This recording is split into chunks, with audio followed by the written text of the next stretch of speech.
A Century of Silverware Squabbles, France's Fork Controversy. You might think that the fork, this humble, four-pronged extension of your hand, would have slipped quietly into French dining rooms without incident. But no. For nearly a century, aristocrats, clergy, merchants, and common diners were embroiled in a slow-burning quarrel over whether the fork was an elegant necessity or an unholy absurdity. The story begins, as so many of these minor historical frictions do, with trade. In the late 16th century, French merchants, enriched by commerce with Venice, returned not only with spices and silks but with a curious utensil, the forchetta. It had already enjoyed centuries of use in parts of Italy, especially among the wealthy elite who sought to avoid sullying their fingers when twirling pasta or spearing morsels of meat.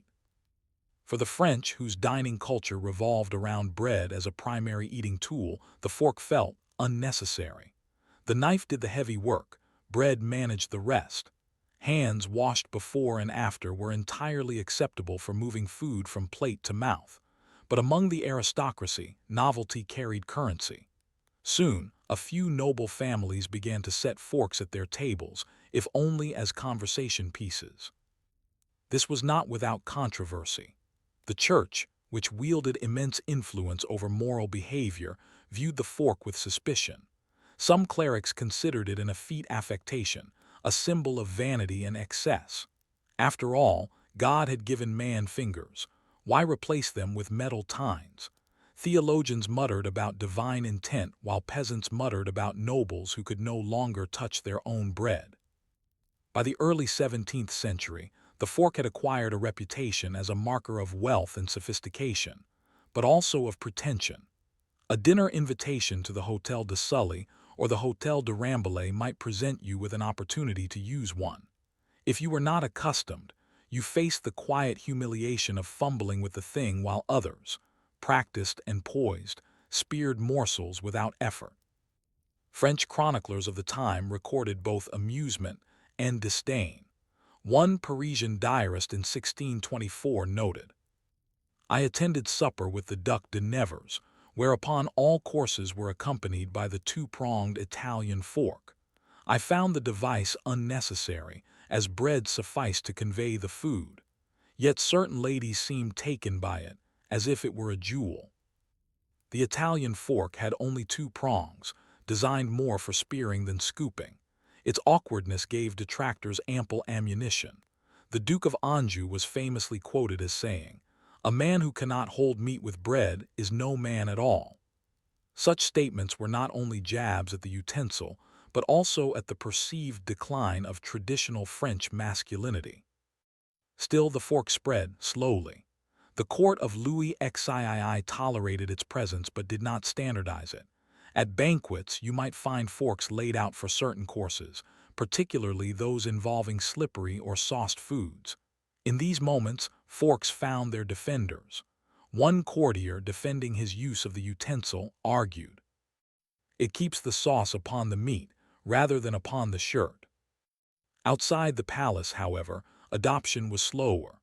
Merchants, artisans, and peasants generally had no interest in paying for an extra piece of metal when knives and bread worked just fine. Blacksmiths, meanwhile, were reluctant to produce forks in large quantities, as knives were far more profitable and in constant demand. But the real catalyst for France's fork controversy was not social class or even practicality, it was etiquette. In the salons of Paris, where noblewomen set the tone for fashionable conduct, the fork became a tool for expressing refinement. It was not just what you ate, but how. The fork changed the choreography of the meal. No more leaning forward to bite from the knife's edge, no more fingers dipped into shared dishes.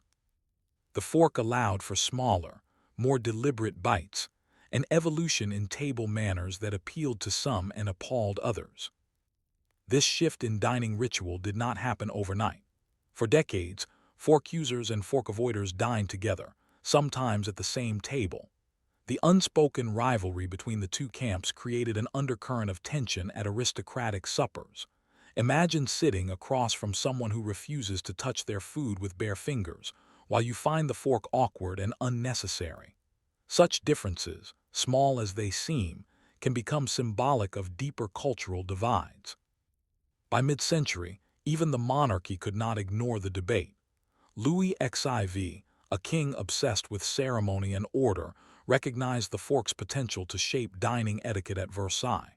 Yet, in a characteristically measured move, he did not make its use mandatory. Instead, he set an example by using one himself, an act that lent the fork prestige without forcing its adoption.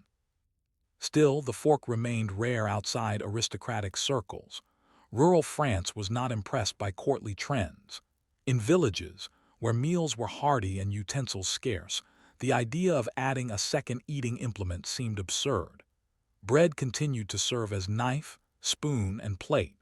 Forks, when they appeared, were often gifts from wealthier relatives in the city, displayed in cabinets but rarely used. And so the controversy simmered. Nobles flaunted forks as a mark of refinement, the church eyed them warily, and the common folk saw them as an indulgence. The arguments were rarely loud, but they were persistent. Over dinners, in letters, in the writings of satirists who mocked fork users as overdelicate and self-important.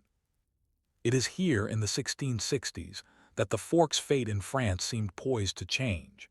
Trade with England and the Low Countries brought not only new designs, three-pronged and even four-pronged forks, but also new arguments for hygiene and cleanliness. Supporters claimed forks reduced the spread of illness by keeping hands away from food. Skeptics countered that shared serving spoons accomplished the same purpose. The debate had lasted nearly a century already, yet a new factor was about to enter the scene, one that would either cement the fork's place at the French table or doom it to remain a fashionable curiosity. That factor was porcelain. But how could porcelain, so fragile, so foreign, alter the destiny of a dining utensil? When porcelain first began arriving in France in the mid-17th century, it was treated less as crockery and more as treasure.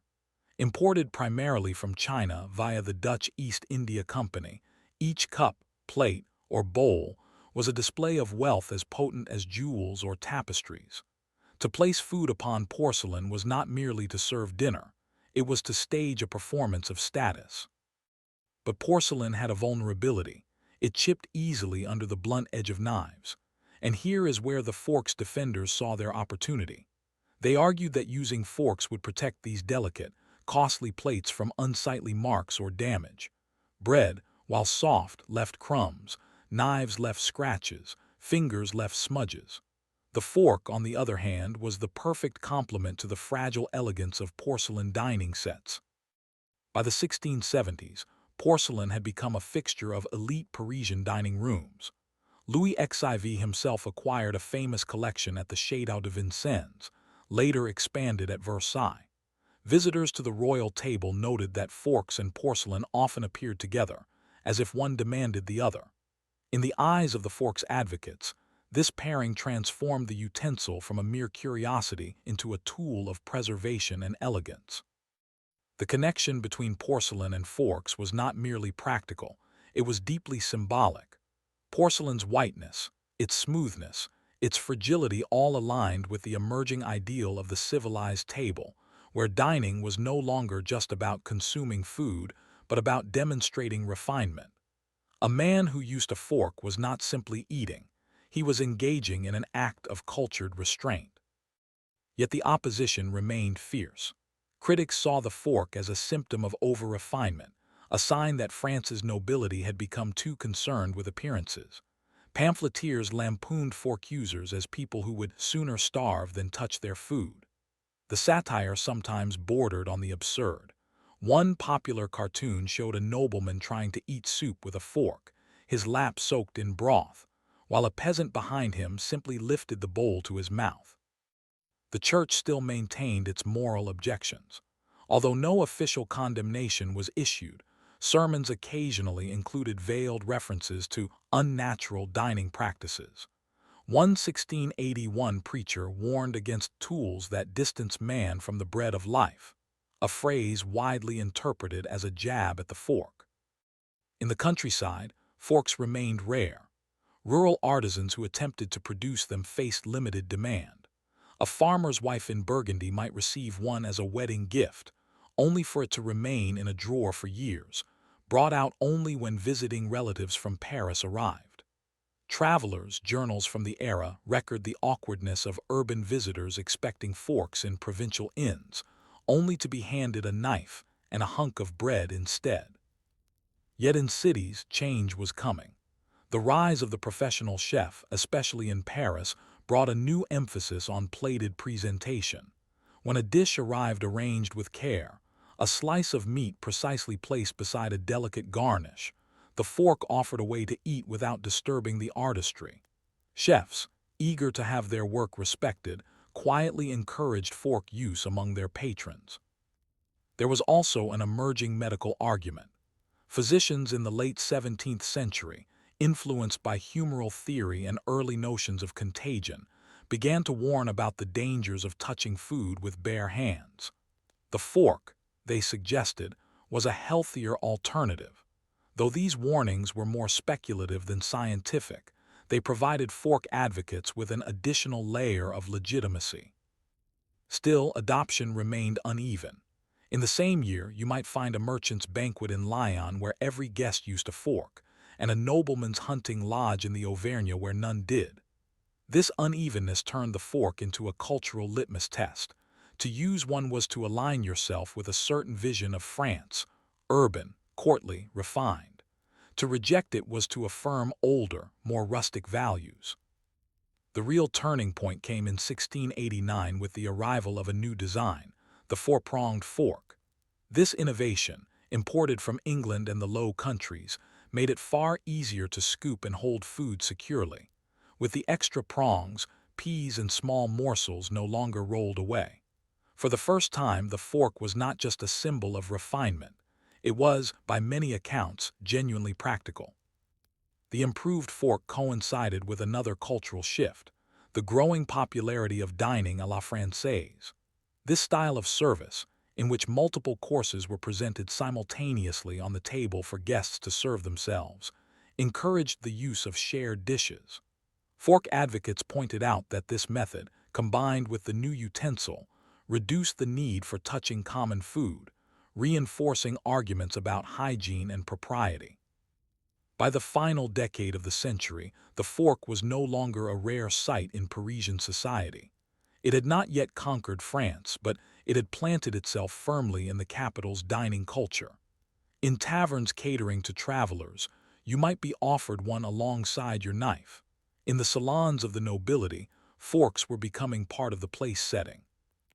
Yet, as with so many cultural changes, the fork's journey was not without backlash. A growing number of pamphlets accused Paris of abandoning tradition in favor of foreign habits.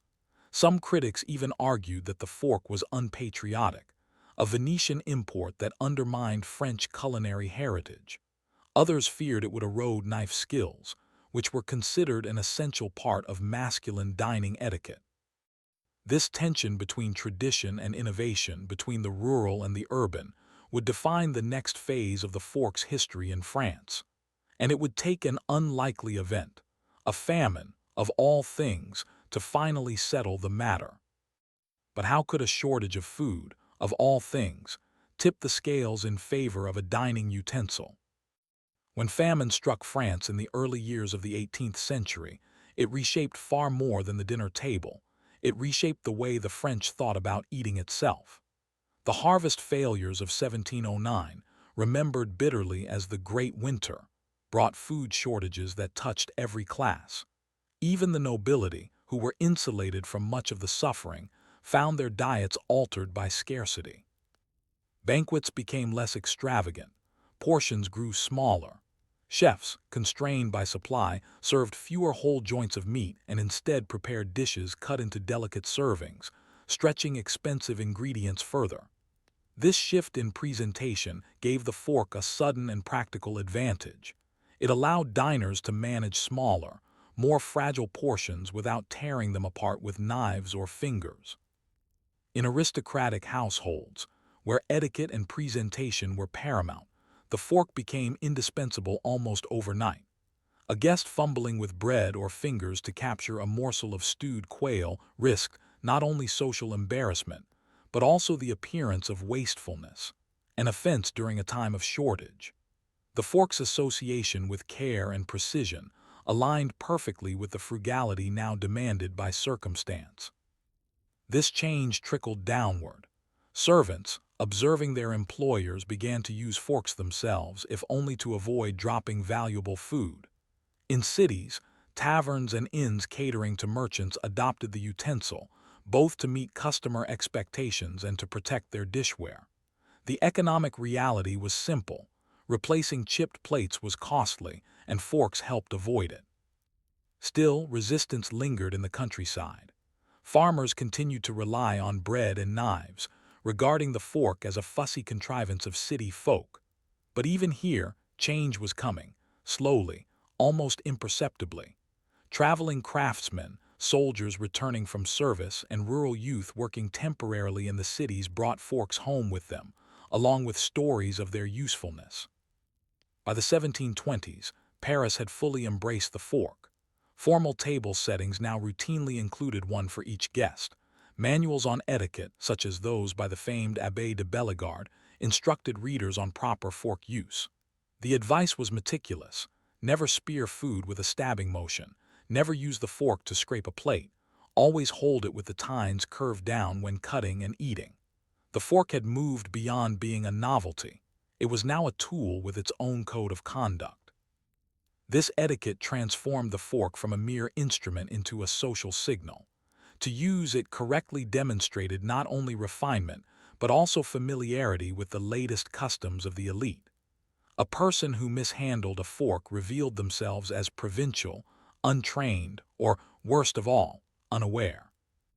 Merchants and the rising bourgeoisie saw in the fork an opportunity to display their sophistication. Hosting a dinner with proper place settings signaled ambition and success. Forks became part of wedding gifts, merchant inventories, and even inheritance lists. Silversmiths expanded their offerings, creating ornate forks engraved with family crests. The church, which had once eyed the utensil with suspicion, began to soften its stance. Clergymen, especially those serving in urban parishes, saw little harm in an object that by now had lost its association with vanity. In fact, some priests even encouraged fork use at communal meals, citing cleanliness and decorum. The final step in the fork's conquest came not from the aristocracy, the church, or even urban merchants, but from diplomacy. When foreign envoys visited France, they often brought their own dining customs. By the mid-18th century, most of Europe's courts had adopted the fork, and foreign dignitaries expected to see them at French banquets. For France, whose cultural prestige rested partly on being a model of refinement, failure to provide forks would have been an embarrassment. And so, by the 1750s, the fork was firmly entrenched in French dining culture. The century-long debate had ended, not with a grand decree, but through a gradual accumulation of practical advantages, changing social codes, and, ironically, a period of scarcity that made precision in eating desirable. From there, the fork evolved in both form and meaning. Designs grew more specialized: fish forks, dessert forks, oyster forks, each reflecting the French commitment to elevating dining into an art form. By the dawn of the 19th century, the idea that a Frenchman might eat a formal meal without a fork had become unthinkable. Looking back, it's tempting to see the fork's victory as inevitable. Yet for 100 years, it had been an object of contention, mocked, resisted, moralized over, and finally accepted. In its slow, quiet way, the fork had altered French dining as profoundly as any royal edict or culinary innovation. And perhaps the most curious detail of all is that the fork did not change the food itself, only the way people interacted with it. It was not the invention of a new dish, or a revolution in cooking techniques, but the adoption of a small piece of metal that shifted the rhythm of meals, the etiquette of the table, and the social signals embedded in every bite. The next time you pick up a fork, you might remember that it is not merely a utensil. It is the product of a century of debate, of shifting fashions, of porcelain and famine and etiquette manuals, of courtiers and pamphleteers and blacksmiths. It is a reminder that even the smallest changes in daily life can be met with resistance, negotiation, and, eventually, acceptance. And perhaps you might also wonder, if such a modest object once inspired so much argument, what other everyday tools around you are still waiting for their own century-long debate? The 87-year dispute over a church bell in Dorset. If you travel to Dorset today, to one of its quieter inland villages where hedgerows line the lanes and the pace of life seems untroubled by the last 2 centuries, you may pass an old stone church whose tower rises modestly above the roofs. From the outside, there is nothing remarkable about it. But for nearly 9 decades, the single bell in that tower was the subject of an unyielding, slow-moving quarrel that consumed parish meetings, inflamed tempers, and generated more official paperwork than the annual county fair. The story begins in 1782 when the bell cracked. It happened, according to one parish record, upon the striking of the noon peal, which was given every day except Sundays. The village blacksmith, who had a hand in maintaining the bell frame, claimed that the metal had long been weakened by overzealous ringing on feast days. A local farmer swore it was the fault of a visiting bell-ringer from the next parish, who had been too vigorous in his pull. Whatever the cause, the sound was never the same after that day. The bell's once clear tone now carried a dull, uneven resonance, more like a hollow pan than a peal. Some parishioners tolerated it, others could hardly bear it. The vicar, newly appointed and eager to show he could manage parish affairs, proposed that the bell be recast by a foundry in London. Here the trouble began. Recasting the bell would cost at least £18, a sum that, while not enormous for a wealthy landowner, was substantial for a small rural parish, whose church funds came mostly from the tithes and occasional bequests. The churchwardens argued that the money could be better spent on repairing the roof or replacing worn altar cloths. Meanwhile, the wealthier families insisted that the dignity of the parish demanded a bell that could be heard clearly across the fields. The first parish meeting on the matter ended without resolution. The second descended into a dispute about whether the bell had ever been necessary in the first place. One elderly farmer recalled the old days, before the bell was installed, when villagers relied on a man with a hand drum to summon them to service. But the matter refused to die quietly, for in the 18th century English village, the church bell was more than an ornament, it was the official voice of the parish. It marked the start of Sunday service, tolled for deaths, and pealed for weddings and feast days. It was the sound of continuity, of the parish's shared life. A cracked bell was not merely a technical problem, it was a blow to the village's identity. The London foundry eventually sent a letter offering to recast the bell and return it within 3 months. Some parishioners were in favor. Others pointed out that transporting the bell to London would require hiring a cart and driver for a week, another £3 to £4, not including lodging. A cheaper option, suggested the blacksmith, was to repair the bell locally with a riveted patch, though this would never restore its original tone. The vicar, determined to push through the recasting, proposed raising the money through a voluntary subscription. And so, for the next 2 years, lists were passed around after services, soliciting pledges. The total rose slowly, unevenly. Some households gave generously, others nothing at all. A few pledged money only to withdraw their promise when harvests were poor. By 1785, the sum collected stood at £12, still short of the goal. Then came a complication. The foundry increased its price to £20, citing higher costs for metal and labor. This sparked fresh outrage among the penny-pinching faction, who accused the vicar of mismanaging the matter entirely. The next parish meeting dissolved into arguments over whether to melt down the bell and sell the metal instead. One man suggested simply removing the bell and replacing it with a wooden clapperboard, which could be struck to summon worshippers. This idea was roundly mocked, though it would resurface more than once in the decades to come. Through all of this, the cracked bell continued to ring, its uneven tone becoming part of the parish's daily life. Children mimicked it in the lane. Farmers joked that they could tell the time of day by the wheeze in the bell. Visitors sometimes remarked on it, which annoyed certain residents and amused others. By 1790, a kind of weary stalemate had set in. The bell was neither repaired nor replaced. The funds collected for its recasting sat in a parish chest, occasionally diminished to pay for other urgent expenses, such as mending the churchyard wall.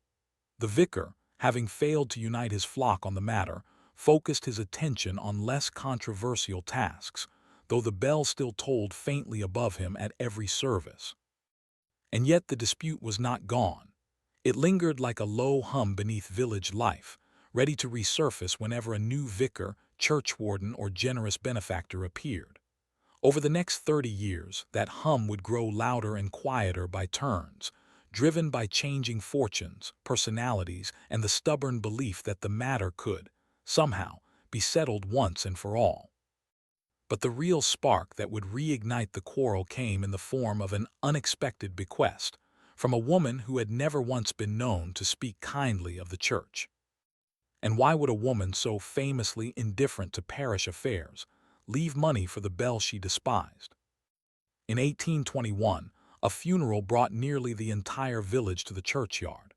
The deceased, Miss Eleanor Bray, had been a figure of mild curiosity for as long as most could remember. She was a spinster of some means, who lived in a brick house near the edge of the parish and had a reputation for keeping to herself. She attended church only at Christmas and Easter, and even then she left quickly after the service, avoiding conversation. Her views on the cracked church bell were well known. She considered it an unsightly nuisance to the ear. More than once, she had written letters to the churchwardens urging them to silence it altogether. These letters, filed away in the parish chest, had been met with polite inaction. So it was a considerable surprise when her will was read aloud in Dorchester, and it was found that she had left the sum of £15 for the recasting of the parish bell, on the condition that said bell be of a tone agreeable to the common sense of the parishioners, and not rung more than twice daily, save on Sundays and feast days. The condition was clear enough, but the phrasing, particularly agreeable to the common sense of the parishioners, was immediately contentious. Who was to decide what common sense meant? Was it a matter of majority vote, or should the vicar, as the spiritual head of the parish, decide? Within weeks, the matter was being argued at the vestry meeting. The vicar maintained that the final decision should rest with him. The wealthier landowners insisted that all householders who paid church rates ought to have a say. The cottagers, who rarely attended such meetings, grumbled that they would be ignored no matter what. Nevertheless, Miss Bray's bequest revived the possibility of replacing the bell for the first time in decades. Combined with the £12 still, miraculously, left in the parish chest from the original fundraising of the 1780s, the sum was now sufficient to pay a local foundry in Exeter to cast a new one. This, however, was where a new wrinkle emerged. The village's bell-ringer, one Mr. Isaac Prowse, had been in his post for nearly 40 years. He was a wiry man with strong arms, known for his ability to ring the cracked bell in such a way as to minimize its worst notes. When told that the bell would soon be replaced, he was less than pleased. Mr. Prowse argued that the cracked bell had become part of the parish's character. "Folk know it's our bell when they hear it from a mile off," he said. "Replace it, and we're just like any other place." To some, this sounded like a sentimental but harmless opinion. To others, it was a deliberate obstruction. Then, without warning, Mr. Prowse announced that if the bell were replaced, he would resign his post and refuse to ring the new one. This was a more serious matter than it may seem today. Bell-ringers were not easily replaced. Training a new one required both skill and trust. A poorly handled bell rope could damage the mechanism, injure the ringer, or even crack a new bell. Faced with the possibility of losing their bell ringer, the anti-replacement faction found fresh energy. They argued that if the bell could still be rung tolerably, and if Mr. Prowse was willing to continue, there was no reason to rush into costly changes. The pro-replacement faction countered that Miss Bray's bequest was a rare opportunity, and if the money were not used soon, it might be claimed by the diocese for other purposes. The dispute quickly became personal. Families who had long attended the same church services now found themselves glaring at one another across the pews. The vicar, weary of the quarrel, suggested a compromise. Have the foundry in Exeter examine the cracked bell and determine whether it could be repaired to produce a satisfactory tone. The foundry's verdict was blunt. The crack was too deep, and any repair would be temporary at best. The only solution was to melt the bell down and recast it. They even offered to retain the old bell's metal so that the new one would, in a sense, still be the same bell. This placated some, but not all. Mr. Prowse remained firmly opposed, muttering that a bell with a new voice is no bell at all. Meanwhile, younger villagers, many of whom had never known any other bell, were eager for the novelty of a new sound. By the summer of 1823, the matter had reached a curious deadlock. The money was available, the foundry was ready, but the parish would not authorize the transport of the bell until a formal vote was taken. That vote, in turn, could not be scheduled because the churchwardens could not agree on how it should be conducted. And so the cracked bell continued its daily duty, sounding over the fields in its familiar, uneven tone, even as the money for its replacement lay idle. It might have remained so indefinitely, had a visiting bishop not happened to pass through the parish one autumn afternoon and hear the bell for himself. His reaction would shift the dispute in a wholly unexpected direction. But what did the bishop say when he heard the cracked, wheezing bell of Dorset? The bishop in question was the Right Reverend Thomas Kenworthy, a man with a sharp ear and a reputation for speaking his mind in plain terms. He had been traveling from Salisbury to visit several rural parishes under his care and stopped in Dorset to take tea with the vicar. As they sat in the vicarage garden, the cracked bell rang for the mid-afternoon angelus. The bishop paused mid-sentence, his brow furrowed slightly, as though he were listening to a distant animal in distress. When the last uneven note faded, he set down his teacup and asked, "Is that the voice of your church?" The vicar, embarrassed, explained the long-standing dispute, the money in the chest, and the bequest from Miss Bray. He spoke carefully, omitting the more heated personal quarrels. The bishop listened without interruption, then said, "A bell is the herald of God's house. When it calls, it should do so with clarity. Yours coughs like a consumptive." It was the sort of remark that could not easily be forgotten. Within days, word had spread through the parish that the bishop had compared their bell to a dying man. For the pro-replacement faction, this was practically divine endorsement. For the anti-replacement faction, it was an insult that stung all the more because it came from an authority they could not easily dismiss. The bishop's opinion carried weight in the diocesan hierarchy. Though he did not issue a formal order, his clear disapproval was enough to prompt the vicar to act. He called for a formal parish vote, to be conducted openly after Sunday service, with all householders in attendance. The day of the vote, November 16, 1823, was cold but dry. After the service, the congregation remained seated as the churchwarden stood at the front with a ledger to record each vote. Arguments were kept mercifully brief. After nearly 40 years of wrangling, everyone knew the positions by heart. When the tally was complete, the result was decisive. 43 in favor of replacing the bell, 19 opposed. Mr. Isaac Prowse, true to his word, announced his resignation on the spot. "If they want a new bell, let them find new hands to ring it," he declared. With the decision made, events moved quickly. The cracked bell was lowered from the tower in December, a slow and laborious process that drew half the village to watch. Children were allowed to touch it one last time before it was loaded onto a cart bound for Exeter. The foundry melted it down, adding fresh metal to strengthen the recast. By March 1824, the new bell was ready. When it returned, gleaming and unblemished, it bore an inscription. From the gift of Miss Eleanor Bray and the parishioners, 1824. Let all who hear give glory to God. Finding a new bell ringer proved unexpectedly easy. A young farmhand named William Pike, known for his strong arms and careful manner, volunteered and was trained in a matter of weeks. His style was less flamboyant than Prowse's, but notably more consistent. The first peal of the new bell rang out on Easter Sunday. Its tone was bright, clear, and even, so different from the old bell that some villagers admitted it was like hearing the church for the first time. Those who had opposed the change stood quietly at the edges of the churchyard, offering no complaint but wearing the stoic expressions of people resigned to the inevitable. Over time, the new bell became as much a part of village life as the old one had been. Children grew up knowing only its steady voice. Weddings were marked with jubilant peals, funerals with slow, measured tolls. Even former opponents began to admit privately that it was a fine sound to hear across the fields on a Sunday morning. But the story did not end entirely there.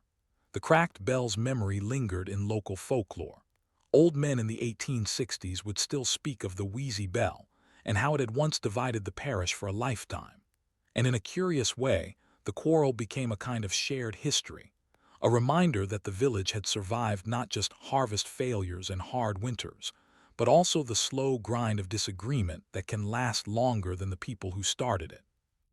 It had taken 87 years from the day the bell first cracked to the day its replacement rang. In that time, the parish had seen 5 vicars, 2 wars, and the passing of nearly 3 generations. And yet the argument had persisted, proof that even in small matters, perhaps especially in small matters, human stubbornness can be as enduring as stone.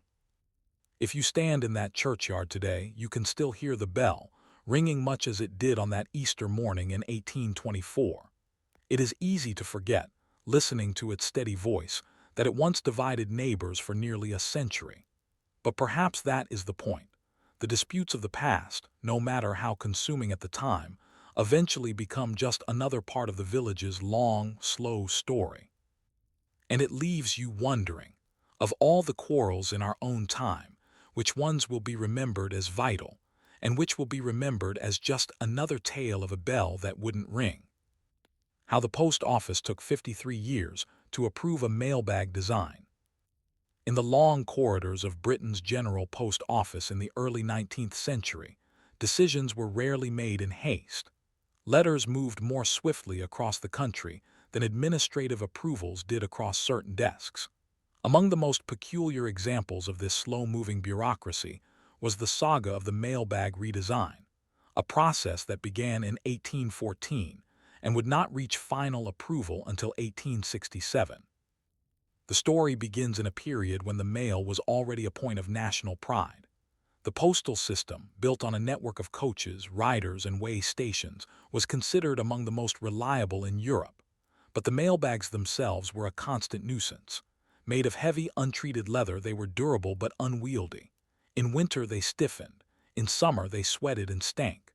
Rain often soaked through, damaging the contents, and the buckles, made of brass, were prone to bending out of shape.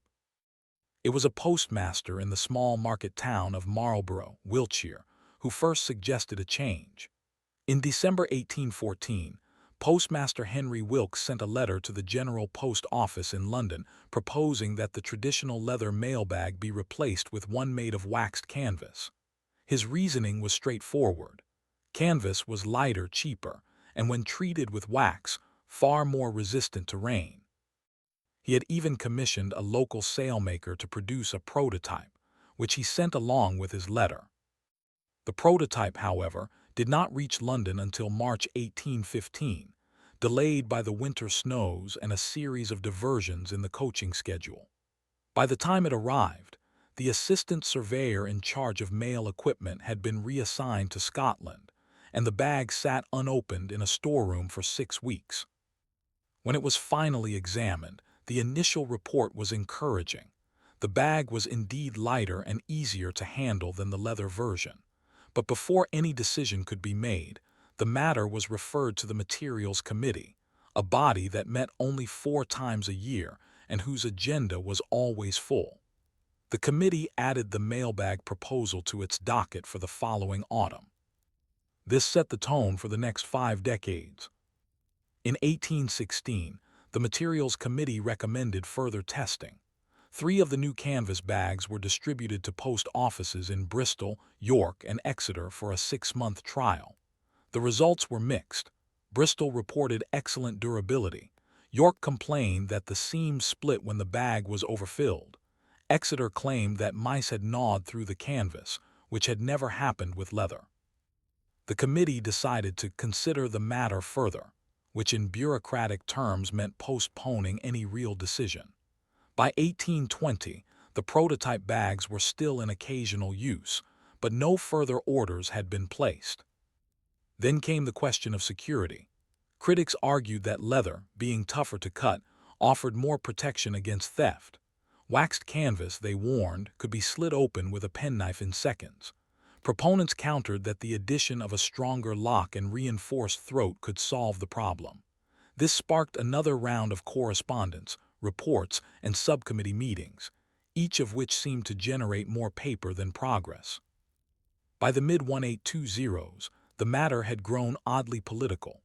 Certain suppliers of leather mailbags had long-standing contracts with the post office, and they were in no hurry to see those contracts replaced by canvas orders. Members of Parliament from districts with leatherworking industries began to express grave concerns about any change that might harm their constituents' livelihoods. Meanwhile, postal workers on the ground remained divided. Coach guards liked the lighter weight of the canvas bags but distrusted their durability. Sorters in London praised how quickly the bags could be opened and closed, but disliked how the wax surface made them slippery to stack. In 1829, a new Postmaster General took office, Lord Cavendish, who was rumored to be sympathetic to the idea of modernization. One of his early acts was to request a fresh round of trials for the canvas bags, this time incorporating the proposed security improvements. Once again, prototypes were sent out, this time to Manchester, Edinburgh, and Portsmouth. The results trickled in over the next 2 years. Manchester reported that the bags held up well in rain but tended to mildew if stored in damp conditions. Edinburgh's bags survived intact but were disliked by the staff, who said the stiff wax cracked in cold weather. Portsmouth's trial ended abruptly when a bag was accidentally dropped into the harbor and, rather than floating, sank immediately, a result that prompted weeks of jokes in the postal press. By 1832, the debate had settled into a pattern. Each trial produced both positive and negative feedback, which in turn justified further trials. Nothing was ever conclusive enough to prompt a final decision. In the background, the Industrial Revolution was transforming manufacturing. New materials were emerging, including rubberized cloth and improved waterproofing methods. Each time a new material became available, someone would suggest incorporating it into the mailbag design. This meant starting the testing process all over again. Through all this, Henry Wilkes, the postmaster who had first proposed the change, grew older. He retired in 1841, never having seen his idea adopted. In a letter to a friend shortly before his death, he remarked wryly, "Perhaps by the time they act on my suggestion, they will be sending letters by steam balloon." And yet the proposal was still alive, passed from committee to committee, gathering dust and annotations, each new official adding a small note in the margin before filing it away again. It would take a combination of theft, scandal, and a change in postal leadership to finally bring the saga to its conclusion. But how could a single stolen bag of mail decide the fate of a 50-year debate? The event that finally shook the post office from its decades-long lethargy occurred on a foggy night in November 1858, along the southeastern railway line between Folkestone and London. Somewhere near Ashford, A locked leather mailbag bound for the General Post Office was stolen from the guard's van. When it was later recovered in a ditch, the lock had been neatly cut away, and more than 120 letters were missing, some containing bank drafts and others private correspondence between members of Parliament. The newspapers made much of the affair. The Illustrated London News published a woodcut of the sad, empty bag lying in the mud, and the Times ran a series of editorials questioning whether the post office was as impervious to progress as it is to water. In Parliament, an opposition MP gleefully asked whether the theft might have been prevented had the department acted sooner on the matter of the improved mail conveyance satchels, a thinly veiled jab at the still unresolved mailbag redesign. Suddenly, the question of security was no longer theoretical. The leather bag's lock had failed, and the old design offered no means of detecting tampering before delivery. The incident embarrassed the Postmaster General, Lord Brougham, who promised a full and immediate review of mailbag construction. This review was handed to the Mail Equipment Subcommittee, successor to the Old Materials Committee, who immediately resurrected the canvas bag files from the archive. They noted that the waxed canvas designs had long been paired with a throat-reinforcing collar, and improved lock in trials dating back to the 1830s. Theoretically, these could prevent the sort of quick cutting that had compromised the leather bag. But there was a problem.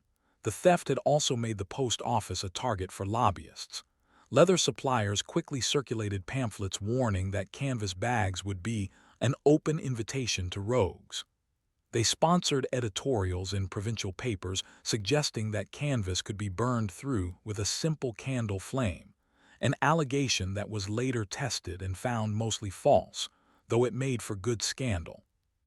Despite this resistance, Lord Brougham pressed ahead with a temporary trial of a revised canvas mailbag. The new model used triple-layer waxed sailcloth, with brass rivets at stress points and a locking ring at the throat to which a numbered seal could be attached. Once sealed, the bag could not be opened without breaking the seal, a feature that would instantly show whether tampering had occurred. In the spring of 1859, 200 of these bags were issued to busy post towns, including Birmingham, Leeds, and Bristol. The trial was scheduled to last 18 months, after which the committee would decide whether to replace the leather bags permanently. Almost immediately, the reports began to pile up. Leeds praised the lighter weight and increased capacity. Birmingham noted that the brass rivets tended to catch on wooden sorting tables, tearing the waxed cloth. Bristol complained that the new locking ring, while secure, was difficult to operate in poor lighting, leading to delays on the night mail runs. There were also personality clashes. Some long-serving postal clerks took the change as a slight against their experience with the leather bags. One veteran in Birmingham reportedly refused to touch the canvas model for 3 months, insisting that it smelled like a shipyard and would frighten the letters. Meanwhile, security incidents still occurred, but with an important difference. In 2 cases where canvas bags were stolen, the numbered seals had been broken, alerting the receiving office immediately. This allowed the post office to notify recipients and investigate before the missing contents could be exploited. It was, in essence, proof of the design's advantage. By 1861, the trial results were in, and the evidence leaned heavily toward adopting the canvas bag. The Mail Equipment Subcommittee recommended full replacement of the existing leather conveyance satchels within 5 years. But by the time the report reached the Postmaster General's desk, Lord Brougham had retired, and his successor, Sir Charles Hill, was less convinced. Sir Charles argued that the replacement plan was too expensive to implement at once and proposed phasing in the new bags as existing leather satchels wear out. This satisfied neither side. Reformers thought it too slow. Traditionalists thought it too fast. The compromise effectively delayed the decision yet again. By the mid-1860s, more than 50 years had passed since Henry Wilkes' original proposal. The post office was still using a mix of leather and canvas bags, depending on the town and the staff's preferences. Some routes even alternated between the two depending on weather forecasts, a logistical headache that baffled foreign postal observers. The stalemate might have lasted another decade were it not for the intervention of a determined and unusually pragmatic civil servant named Samuel Cartwright. Cartwright, recently appointed superintendent of mail conveyance, believed the constant variation in bag types was causing more delays and losses than either design's individual flaws. He began gathering data, not anecdotes, on the performance, cost, and security of every mailbag in circulation. By 1866, Cartwright's findings were undeniable. The canvas bags were cheaper to produce, lasted longer under normal conditions, and reduced loss rates by nearly 30% compared to leather. He presented the report directly to the Postmaster General, along with a blunt recommendation. We may as well choose a uniform model, for at present we are paying for two inferior systems instead of one good one. It was the kind of plain speaking that could make or break a career. But Sir Charles Hill, facing pressure from Parliament to modernize the postal service, saw an opportunity to close a long embarrassing chapter. In January 1867, he announced that the post office would adopt the canvas design nationwide, with the last leather bags to be retired within 2 years. And so, after more than half a century, the decision was finally made.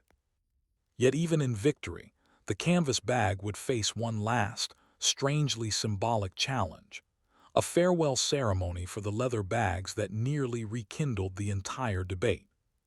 But why would the post office hold a ceremonial retirement for a piece of postal luggage? When the Postmaster General's 1867 decision to adopt canvas bags nationwide became public, most people assumed the transition would be quiet. After all, these were mail bags, functional objects, not symbols of national identity. But in certain quarters, the leather bag had acquired a kind of sentimental status. Many postal veterans saw it as part of the service's tradition. The leather bag had carried dispatches through the Napoleonic Wars, over snowbound moors, and aboard storm-battered packet ships. To them, replacing it was not simply a matter of materials. It was replacing a companion in labor, a piece of equipment that had endured decades of service alongside them. It was Samuel Cartwright's idea, oddly enough, to honor that sentiment rather than ignore it. Though the practical man behind the reform, he understood that symbols mattered. He proposed that the post office host a small ceremonial retirement for the last official leather bags in London, with invited postal clerks, coach guards, and senior administrators in attendance. The idea was to make the change feel like progress and continuity, rather than abrupt replacement. The event was set for the spring of 1868 at the General Post Office's main yard in St. Martin's-le-Grand.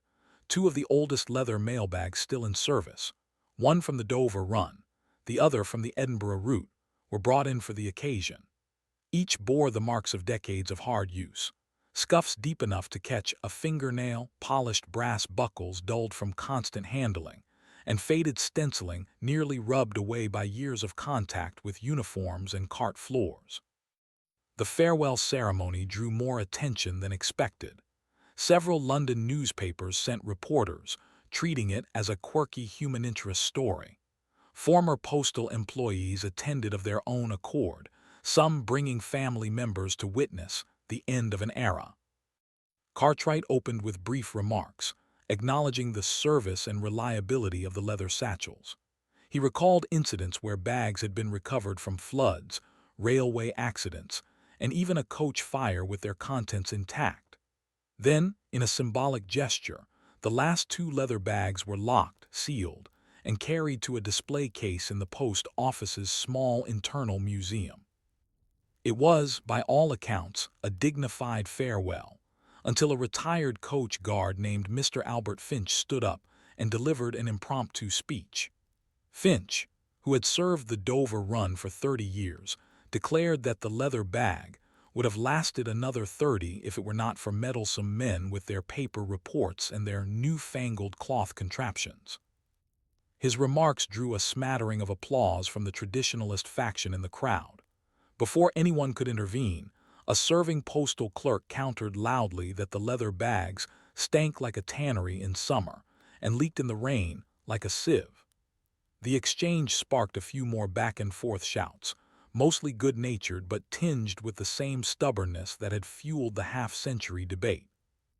The newspapers naturally seized on this. The Morning Chronicle ran the headline, "Mailbags retired, but arguments endure."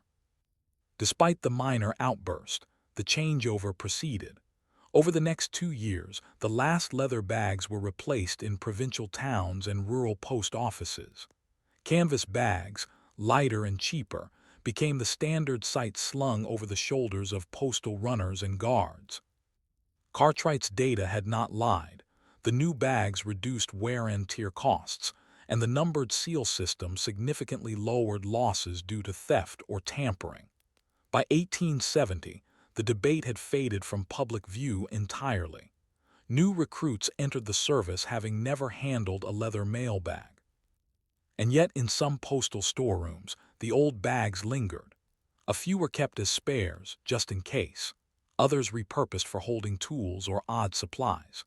More than one rural postmaster quietly ignored the directive to discard them, reasoning that a bag still capable of carrying letters ought not be wasted.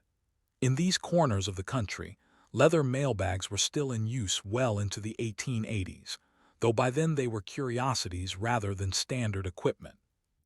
The 53-year saga of the mailbag redesign was remembered by few outside the Postal Service.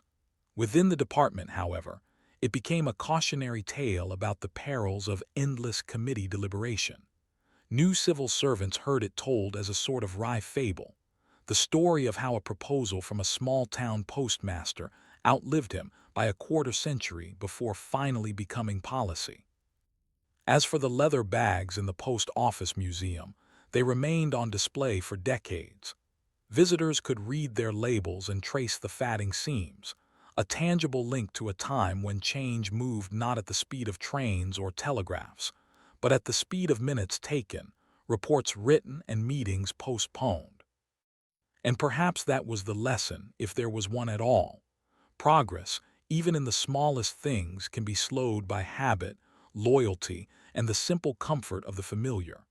It took a theft, a scandal, and the stubborn patience of a man with a ledger to finally carry the new design into every corner of the service.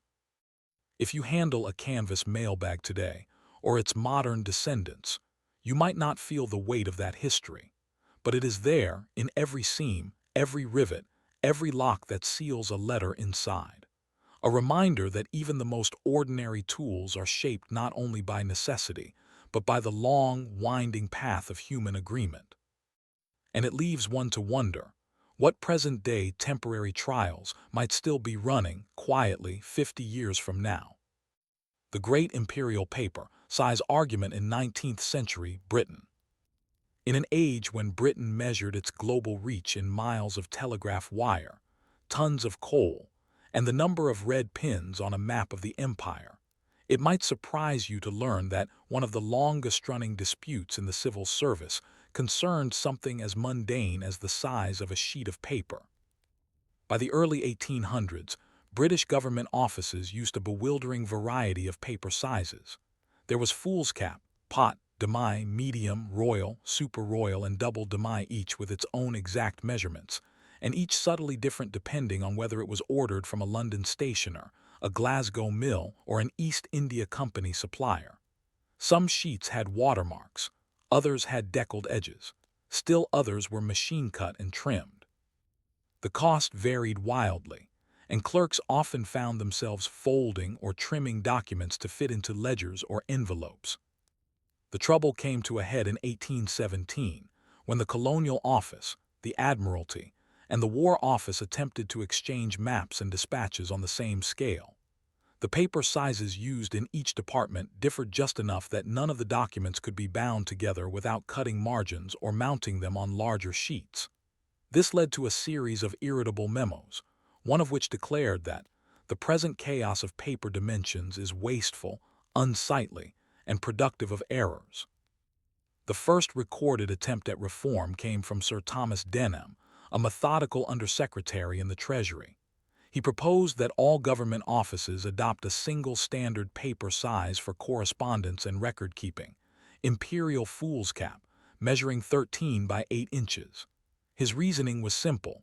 Foolscap was already in wide use, and imperial sounded suitably official. But within weeks, the Admiralty lodged an objection. Their charts and ship's manifests often required wider sheets to accommodate tables of figures, and cutting them down to 8 inches would inconvenience navigation. The War Office likewise objected, arguing that military orders were traditionally printed on demi paper, which was larger and easier to read at a glance when tacked to a wall. The Home Office took a different tack.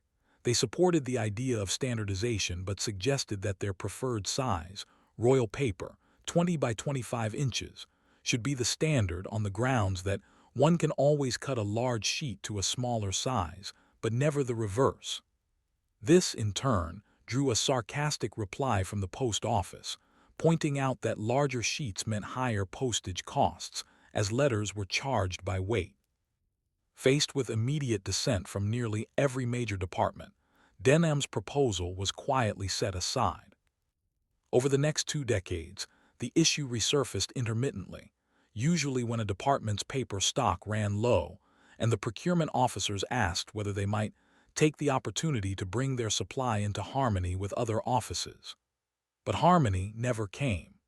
Each department defended its existing stockpiles and supplier contracts, and no one wanted to be the first to pay for replacing paper that was already sitting in storerooms. In 1835, a new attempt at reform came from the Stationery Office, the central supplier of paper for the government. Its head, William Follett, proposed a tiered system, 2 sizes only, one for correspondence and one for record-keeping. He even produced handsome charts showing how all current paper sizes could be cut down to these 2 without waste. Unfortunately, Follett's system specified the correspondence size as 10 by 8 inches, a mere 3 inches narrower than the Admiralty's manifest sheets. The Admiralty objected again, and the Colonial Office followed suit, claiming that imperial foolscap remained more economical for dispatches. The idea was sent back for further study, which in bureaucratic parlance meant file and forget. By the 1840s, the lack of standardization had grown into a quiet embarrassment. Foreign visitors to British offices noted the stacks of mismatched paper and peculiar filing methods. In one Paris newspaper, a correspondent described the Home Office's archives as a patchwork of papers as varied in size as the empire itself. Yet the issue persisted, largely because paper suppliers had no reason to encourage reform.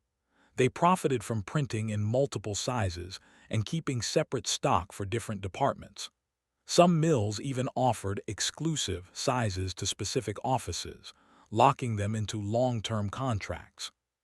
The Civil Service Reform Society took up the cause in 1851, arguing that paper uniformity would save thousands of pounds annually in printing, binding, and postage. They proposed a new size called government demi, measuring exactly 15 by 9.5 inches. The proposal gained surprising momentum, until the War Office pointed out that their ledgers were built to hold sheets no wider than 9 inches, making the new size unusable without replacing hundreds of bound volumes. The final straw came in 1854 during the Crimean War, when correspondence between the War Office and the Foreign Office had to be recopied entirely, because their respective paper sizes prevented the documents from being bound together in the same dispatch book for the cabinet. The recopying delayed the delivery of vital orders by nearly a week. When questioned in Parliament, the War Secretary admitted that differences in paper provision had contributed to the delay, an admission that drew laughter from the opposition benches. Even this embarrassment failed to settle the matter. By the late 1850s, the government was still ordering at least 6 standard sizes, each defended by its department as indispensable. The Stationery Office began quietly tracking which sizes were most used, hopping to present data strong enough to force the question. It would take a particularly stubborn civil servant, a flood in the basement of the Home Office, and a surprising intervention from the British Museum to finally break the deadlock. But how could a flooded storeroom and a librarian's opinion resolve a problem that had persisted for nearly half a century? The flood that broke the stalemate began in January of 1860, after a burst water main on Whitehall sent icy water into the basement storerooms of the Home Office. The damage was severe. Hundreds of volumes of correspondence, some dating back to the Napoleonic Wars, were soaked through. Clerks and porters scrambled to rescue the documents, spreading them out across the floor of the upper offices to dry. But the true problem wasn't just the water. It was that the mismatched paper sizes made drying and rebinding the documents a logistical nightmare. Sheets of royal paper warped at one rate, foolscap at another. Larger sheets stuck out awkwardly from the bindings, making them vulnerable to tearing, while smaller sheets slipped and tore free. Conservators from the British Museum, brought in to advise on salvage methods, were quick to point out the chaos caused by the lack of uniformity. One of these conservators, Mr. George Trask, was a man of method and precision. He had spent years cataloging ancient manuscripts where uniform sizing was rare, and was not impressed to see a modern government suffering from the same problem. In a meeting with the Stationery Office and senior Home Office officials, Trask remarked dryly, "In the museum we are obliged to deal with irregularities, for they are the inheritance of centuries. But to choose such disorder in your own day is unusual." That comment, relayed informally between clerks, became a kind of unofficial rallying cry for reformers. Trask's written report went further, noting that uniform paper sizing would reduce long-term preservation costs and improve the efficiency of binding and storage. He even suggested a specific size, closely matching the government demi proposed years earlier, that would accommodate most existing documents without excessive trimming. Meanwhile, the Stationery Office saw an opportunity. They had been quietly collecting data since the mid-1850s, tracking which paper sizes were most ordered. Their figures showed that imperial foolscap, 13x8 inches, and demi, 15x10 inches, accounted for nearly 70% of all orders. Standardizing on one of these would significantly reduce printing costs, storage space, and supplier complexity. Armed with this data and Trask's damning observations, the Stationery Office prepared a new proposal in 1861. One standard size for correspondence, imperial foolscap, 13x8 inches. One standard size for records and ledgers, demi, 15x10 inches. All other sizes would be phased out over a 5-year period. The Home Office, chastened by the flood fiasco, supported the plan immediately. The Treasury, ever mindful of budget, endorsed it as a cost-saving measure. The Post Office was also on board, pointing out that uniformity would simplify envelope production and reduce postage discrepancies. Only the Admiralty resisted. They insisted that ships' manifests and charts required the larger royal sheets, arguing that no amount of folding or cutting could replace the usefulness of a wide, uninterrupted surface. They were joined, somewhat surprisingly, by the War Office, which claimed that demi sheets were too small for some field orders and supply tables.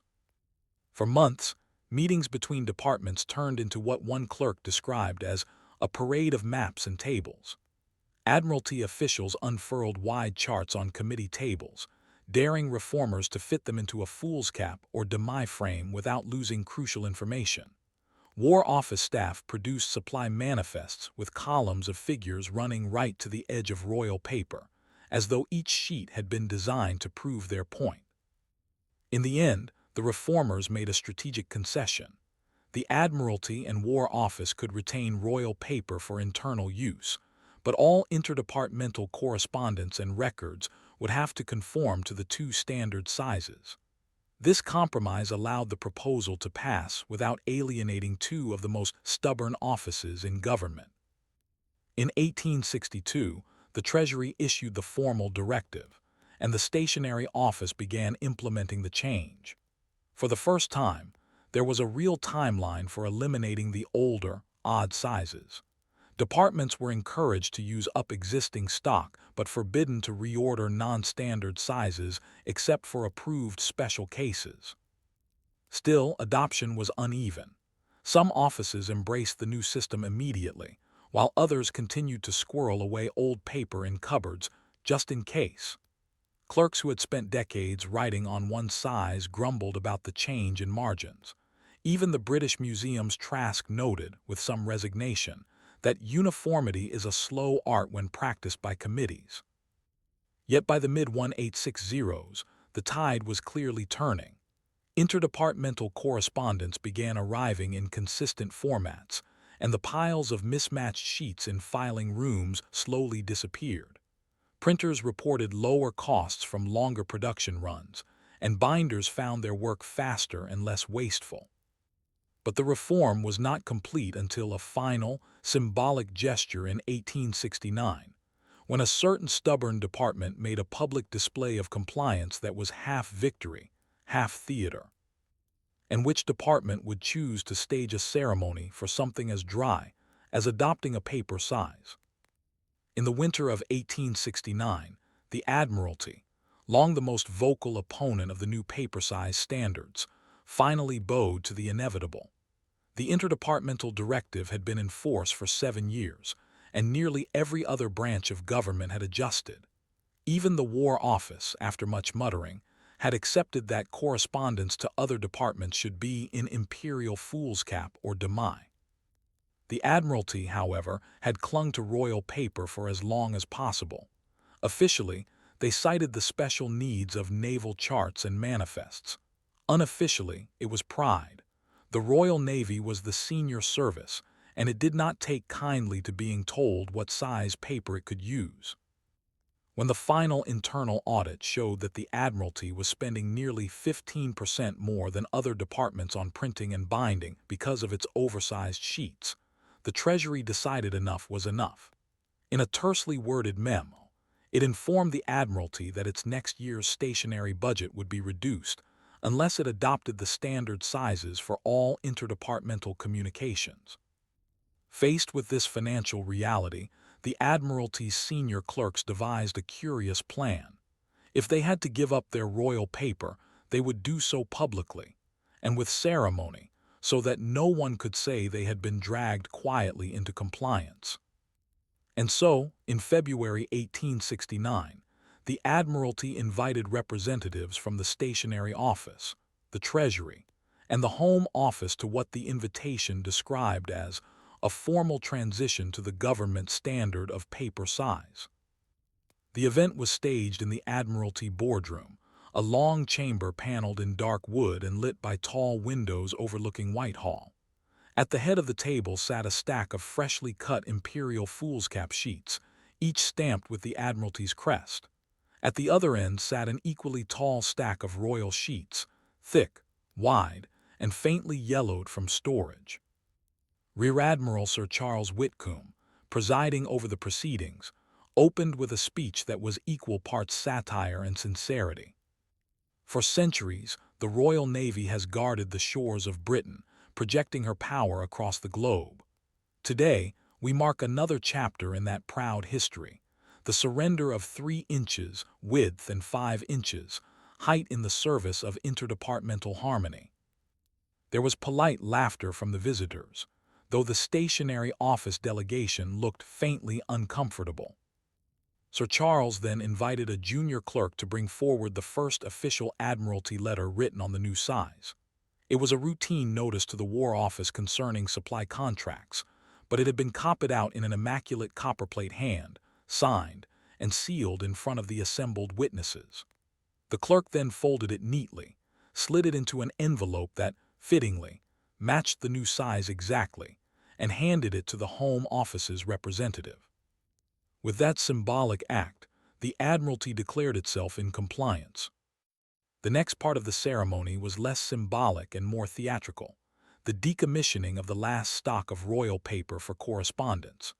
Two porters wheeled in a small paper-cutting machine, and under Sir Charles's direction, the remaining royal sheets were trimmed down to imperial foolscap dimensions. The sound of slicing paper filled the boardroom, punctuated by dry remarks from the older clerks about cutting the navy down to size. By the end of the morning, the boardroom table was covered in neat stacks of the new standard sheets. The visiting Treasury representative, clearly pleased, remarked that His Majesty's ships will not founder for want of broader margins. Despite the good humor of the event, the Admiralty still retained royal paper for internal charts and manifests, a concession allowed under the 1862 Compromise. But from that day forward, all letters, reports, and memoranda to other departments were written on the standard sizes, ending more than half a century of argument. The newspapers, predictably, had fun with the story. The Morning Post ran the headline, "Royal Navy strikes colors to foolscap," while Punch published a cartoon of a bemused sailor folding a map until it was small enough to fit on the new paper. For the stationery office, the Admiralty's public compliance marked the true end of the great imperial paper size argument. The benefits were quickly felt. Bulk orders reduced costs, filing systems became more consistent, and interdepartmental exchanges no longer required trimming or mounting sheets to match. In the decades that followed, the standard sizes proved durable, surviving minor reforms and technological changes. Even when typewriters entered government offices in the late 19th century, their platen widths were chosen to accommodate the established paper dimensions. Looking back, it's easy to dismiss the whole affair as a petty squabble over inches. But the truth is that the paper size debate had been about more than stationery.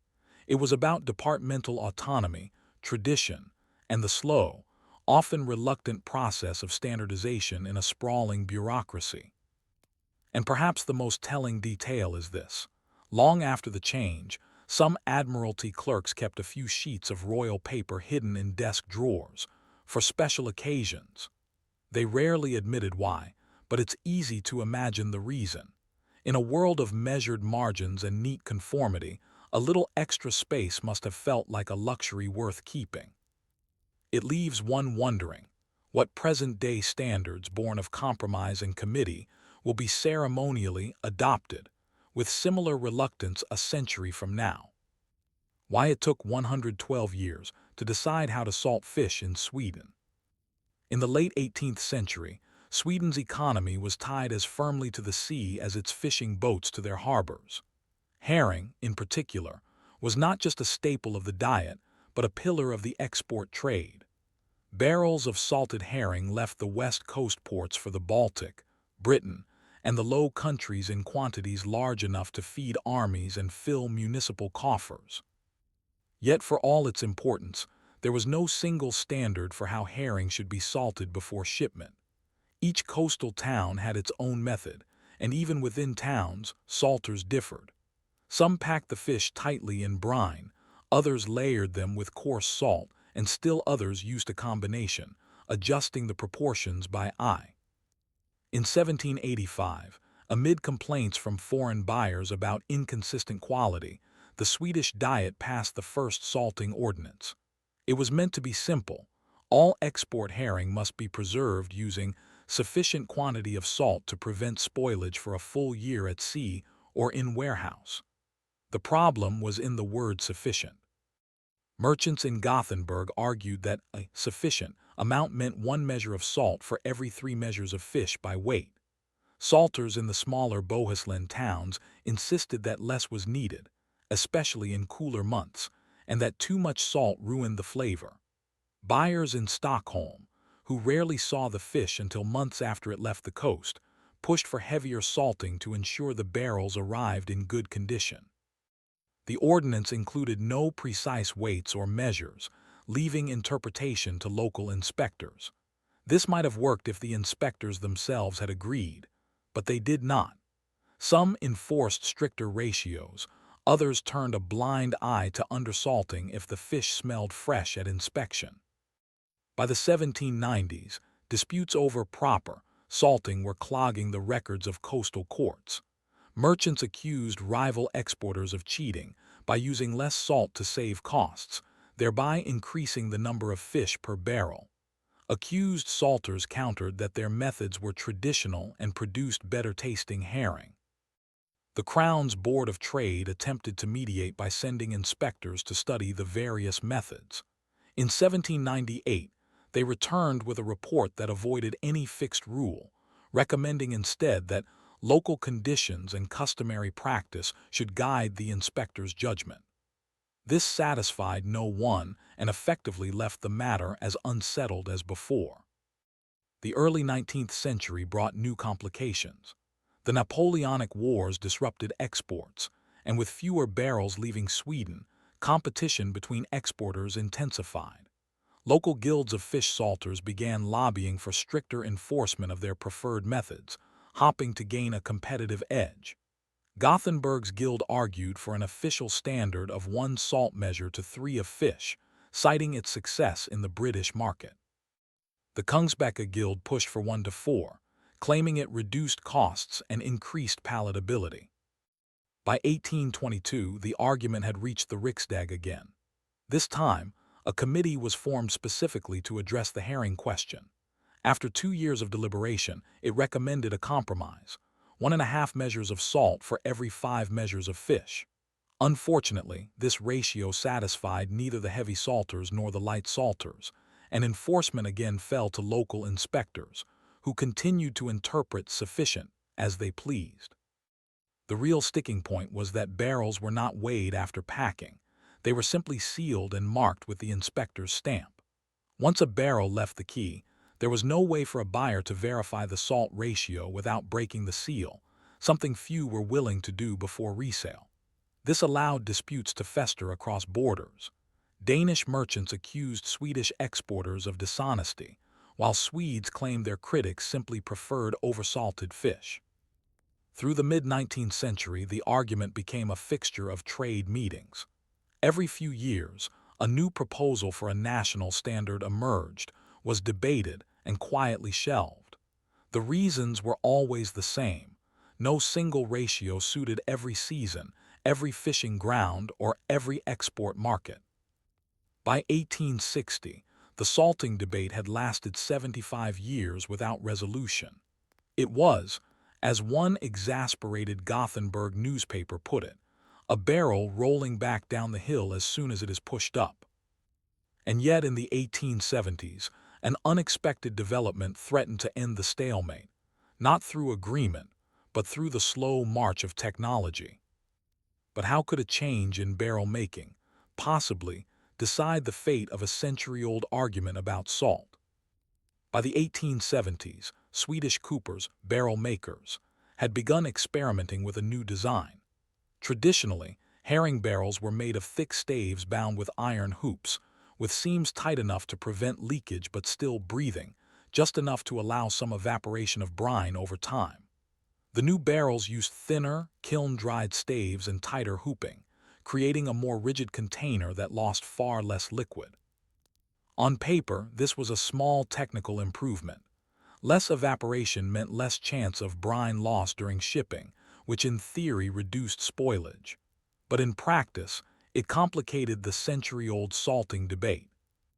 Under the old barrel design, some of the brine inevitably seeped or evaporated out during storage or long voyages, so heavy salting was a kind of insurance. The new, tighter barrels retained brine much more effectively. This meant that a barrel salted to the old Gothenburg standard could, after months in storage, taste far saltier than intended. At first, this seemed like a win for the light salters, proof that heavy salting was no longer necessary. Indeed, Bohuslän exporters quickly embraced the new barrels, pointing to reduced salt costs and better flavor upon arrival. But the heavy salters pushed back, arguing that winter exports, when cold brine absorbed salt more slowly, still required the higher ratios to prevent spoilage in the first critical weeks. The press began referring to the winter brine dispute, And once again the matter reached the Riksdags Trade Committee in 1878. The committee, perhaps weary of a debate older than most of its members, proposed an experiment. Standardize the barrel size and construction, then test varying salt ratios over 2 full seasons. The trials were carried out in 1879-1880 with herring from both summer and winter catches. Inspectors in Gothenburg, Varberg, and Strömstad recorded spoilage rates, brine clarity, and salt penetration into the fish. The results were maddeningly inconclusive. Winter barrels salted at the lighter Bohuslän ratio sometimes showed early signs of spoilage. Summer barrels salted at the heavier Gothenburg ratio were sometimes judged unpalatably briny by buyers in Hamburg. Even within the same shipment, flavor assessments varied. One German merchant famously described a batch as both too salty and not salty enough, depending on which barrel he sampled. In 1882, the committee issued its report. The heavy salters were right about winter risk, the light salters were right about summer flavor, and no single fixed ratio would satisfy all markets. Their solution: 2 official standards, one for summer herring and one for winter herring. If the hope was that this would settle the matter, it was short-lived. Exporters immediately began arguing about the exact calendar cutoff between summer and winter. Should it be based on the fishing date or the packing date? And what of barrels packed from mixed catches? Inspectors complained that enforcing 2 standards created more paperwork than the old single vague one. By the late 1890s, frustration was growing.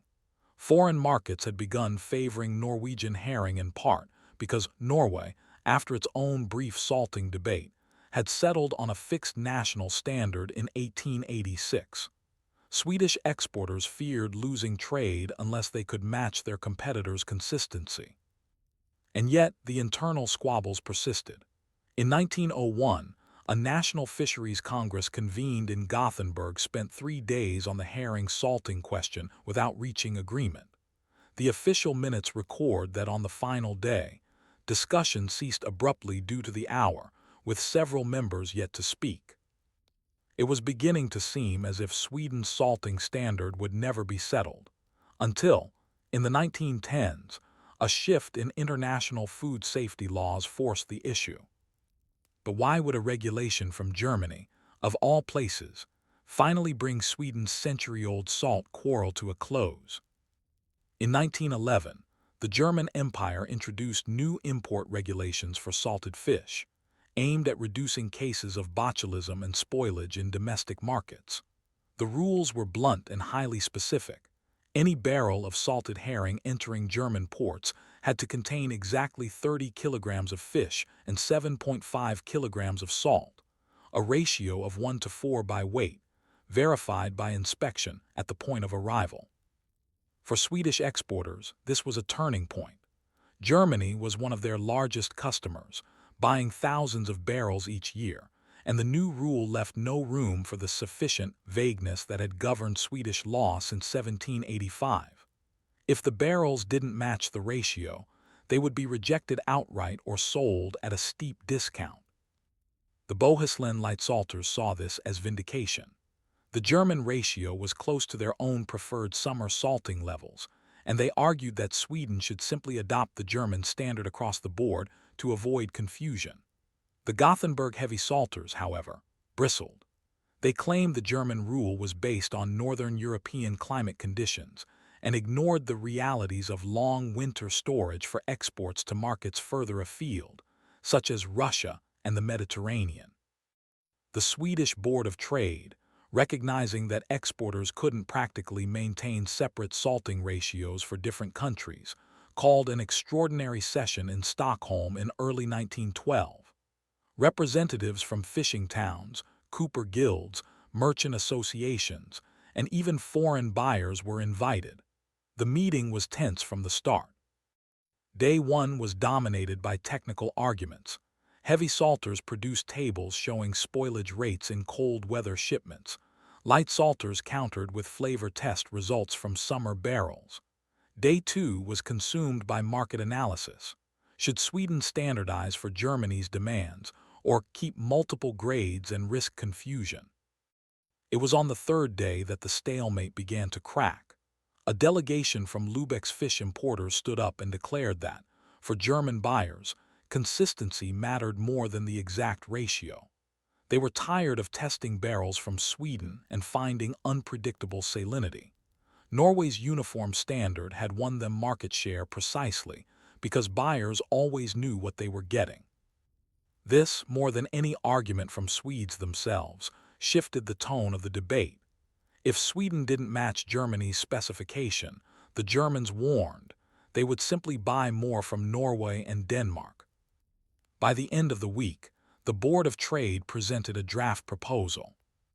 A single national standard of 30 kg fish to 7.5 kg salt for all export barrels. Seasonal variation allowed only for domestic consumption barrels. All export barrels to be sealed with a metal tag showing the packing date, salter's name, and weight certification. The heavy salters were not pleased, but the threat of losing Germany and possibly other markets adopting similar laws was too great to ignore. Reluctantly, they agreed.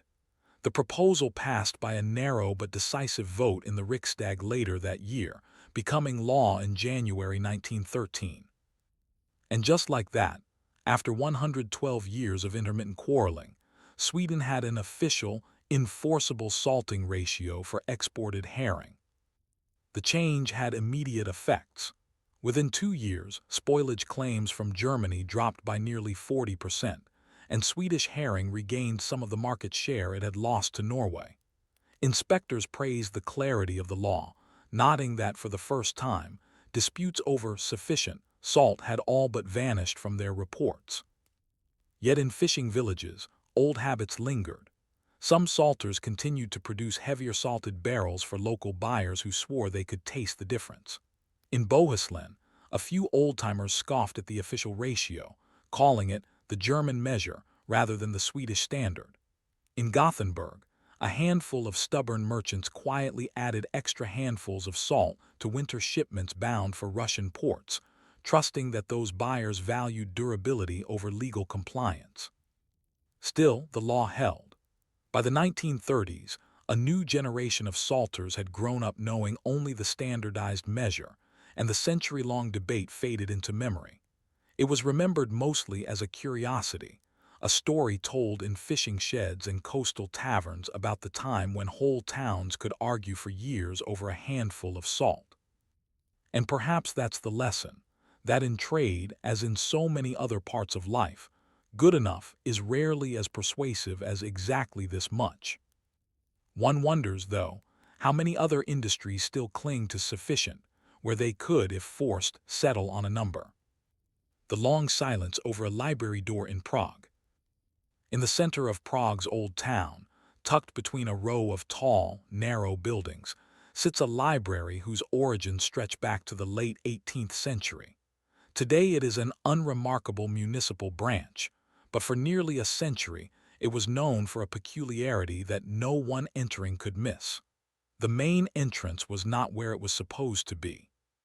The building itself had been converted from a former merchant's townhouse in 1794. At the time, the city's library committee, an elected group of scholars, clerics, and a few wealthy patrons, approved an architectural plan that included a grand double doorway opening onto the main square. It was to be framed in carved stone, flanked by pilasters, and topped with a pediment bearing the city's coat of arms. But when the renovations were completed in 1796, the grand door was missing. In its place was a modest single door, set off to one side and accessible only by a short flight of steps. Visitors entered into a narrow vestibule that led awkwardly into the main reading room. The intended facade remained unfinished, with a blank wall where the doorway should have been. The reason for the change was never officially recorded. One version held that the stone for the doorway had been delayed by river flooding, forcing the builders to improvise. Another claimed the merchant's old facade had been found structurally unsound, making it unsafe to cut a large opening. Whatever the cause, the library committee was not pleased, but since the building was functional and already open to the public, they decided to leave the matter for later correction. And so began a peculiar period in the library's history, in which the missing door became both an inconvenience and a fixture of daily life. Readers grumbled about the cramped entryway, especially during busy hours when people had to queue on the steps. In winter, snow and ice made the narrow approach treacherous, and more than one patron slipped, scattering books across the street. Yet every time the committee discussed finishing the main entrance, something else seemed more urgent: repairing the roof, acquiring more books, paying for heating, replacing worn tables. The door project was always noted in the minutes, often with the phrase to be addressed when funds permit, and then quietly deferred. By the mid-19th century, the absence of the planned door had taken on a kind of local humor. Satirical pamphlets in Prague made jokes about the door that waits to arrive, or described it as a fine gateway for those with no need to pass through. Visiting dignitaries sometimes asked about the odd blank wall, prompting embarrassed explanations from librarians. There were occasional bursts of enthusiasm for finally building it. In 1852, a new committee chairman proposed adding the entrance as part of a facade renovation.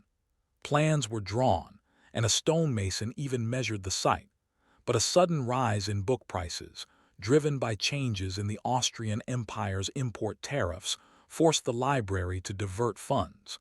The project was postponed yet again. Some locals began to suspect that the delay was less about money and more about the library's location.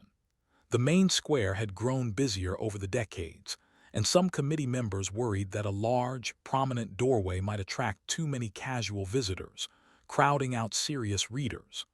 Others argued the opposite, that a grand entrance would enhance the library's stature. This low-level disagreement persisted, generation after generation. In 1873, the city's building inspector noted in his annual report that the unfinished state of the western facade continues to give the impression of incompleteness and recommended action. The committee acknowledged his point and once more did nothing. By 1890, nearly a century after the original plan, the missing door had become so familiar that it was hard for many to imagine the building any other way. The blank wall was often used for public notices, and in summer, itinerant artists set up easels there to sell sketches of the square. Tour guides wove stories about the ghost doorway, embellishing them with imagined curses or lost treasures. Still, the question never entirely went away. Each time the library underwent repairs, someone inevitably suggested that perhaps now is the time to put in the main door. And each time, some combination of cost, competing priorities, and mild disagreement about the building's needs ensured that the suggestion went nowhere. It might have continued indefinitely, an unfinished architectural footnote, had it not been for an entirely unrelated change in city traffic law in the early 20th century. But how could new rules for horse-drawn carriages finally bring a century of indecision over a library door to an end? In 1907, the City Council of Prague introduced new traffic regulations to address the increasing congestion in the Old Town. The most important change for our story was a ban on horse-drawn carriages stopping for more than 2 minutes in certain parts of the main square. The intent was to keep streets clear and avoid bottlenecks, but it had an unintended side effect for the library. Its narrow side entrance, already awkward, was now harder to reach. Until then, carriages had been able to drop patrons directly in front of the side steps. Now, drivers had to pull up on a nearby street, forcing elderly or infirm visitors to walk an extra 50 meters, past a bakery and a fishmonger, before reaching the library. In winter, this short distance could feel like a challenge. In rain, it became a soaking dash. Complaints poured in almost immediately, not just from patrons but from local dignitaries accustomed to arriving by carriage. The library committee convened to discuss possible solutions. Most involved relocating the entrance to the front facade, exactly where the original double door had been planned more than a century earlier. This sparked the most serious debate about the missing entrance in living memory. The committee split into two factions.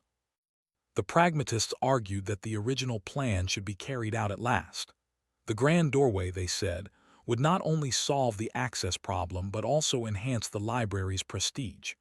They pointed to other European cities, Vienna, Budapest, Berlin, where libraries boasted imposing entrances on prominent squares. The traditionalists countered that the side entrance was part of the building's identity.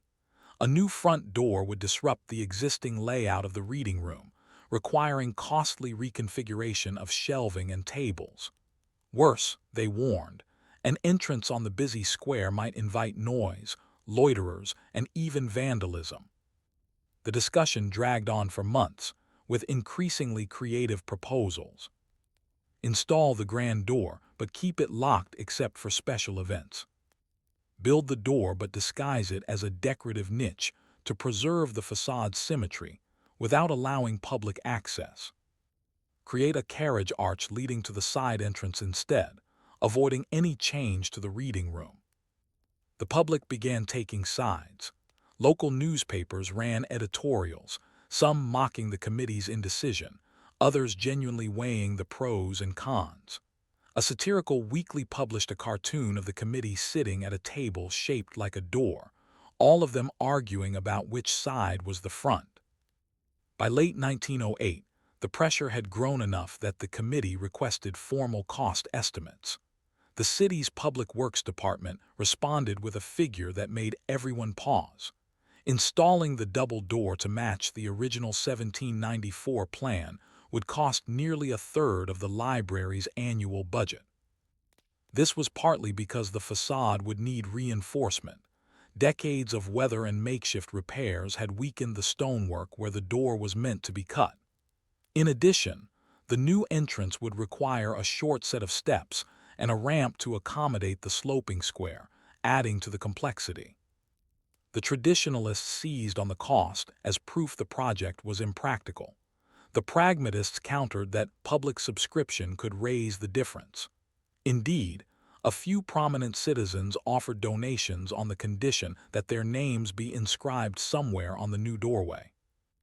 It looked as though momentum might finally tip toward construction, until a well-known architectural historian, Professor Vaclav H.R.D. Lichka, weighed in with an opinion that threw everything into question.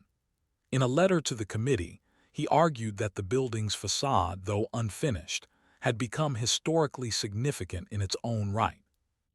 To add the door now, he wrote, would be to falsify the record of the building's life.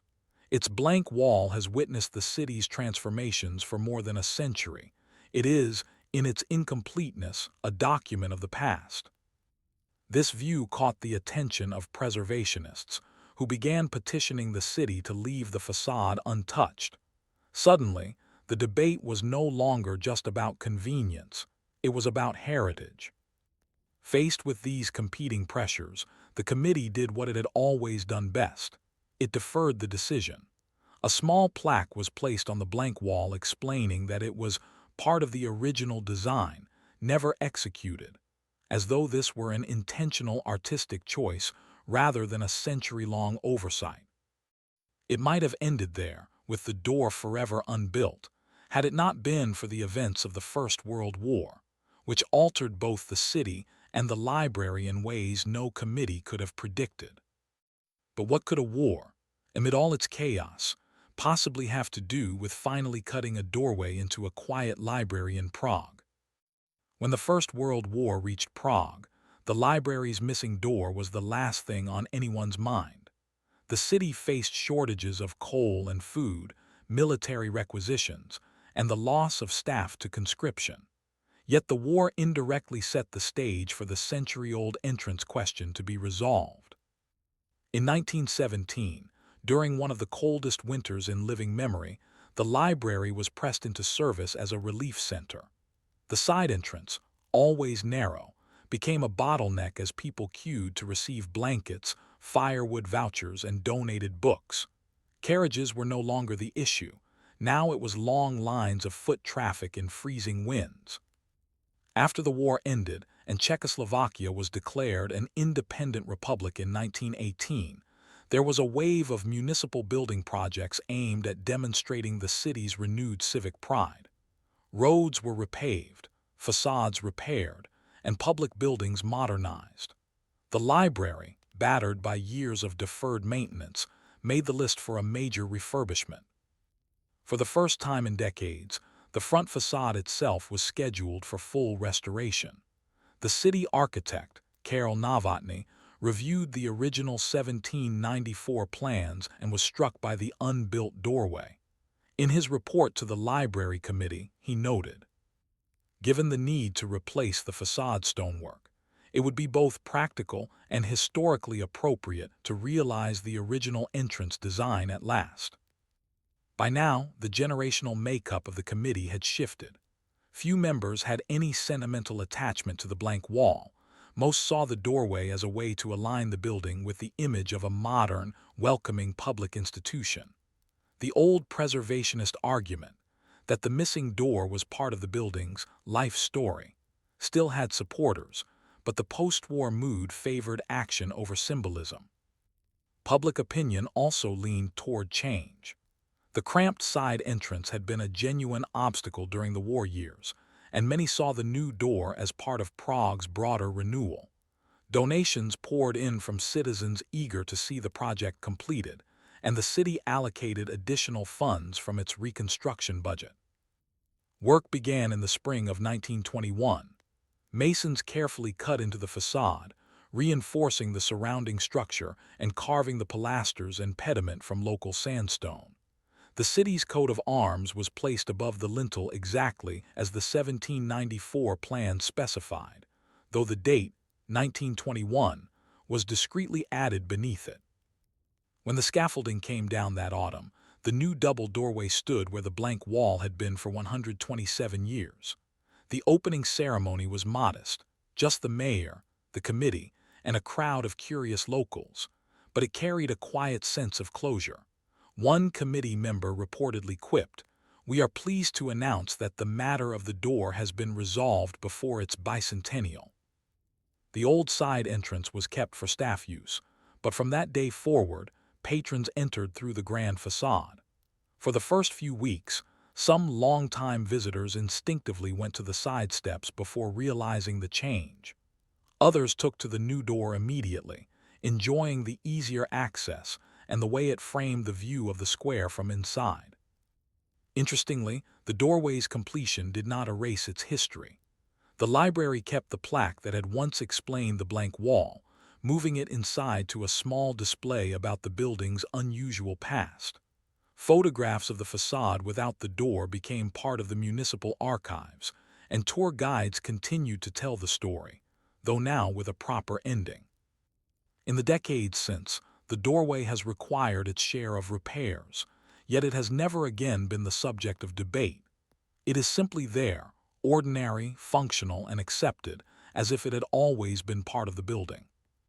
Still, when you stand in front of it today, it's easy to imagine the generations of committee meetings, postponed votes, and sidestep decisions that kept it from existing for more than a century. It's a reminder that in public works, the question is often not whether something should be done, but whether anyone can agree to do it at all. And it leaves you wondering, in cities everywhere, how many blank walls are still waiting for their century to end? France's endless calendar committee meetings, 1793, 1806. In 1793, while France was still in the throes of the Revolution, the National Convention decided that even the calendar itself should be remade. The Gregorian calendar, with its saints, days, and 7-day weeks, was seen as a relic of monarchy and religion. In its place, the revolutionaries introduced the French Republican calendar, a system meant to embody reason, equality, and a clean break from the past.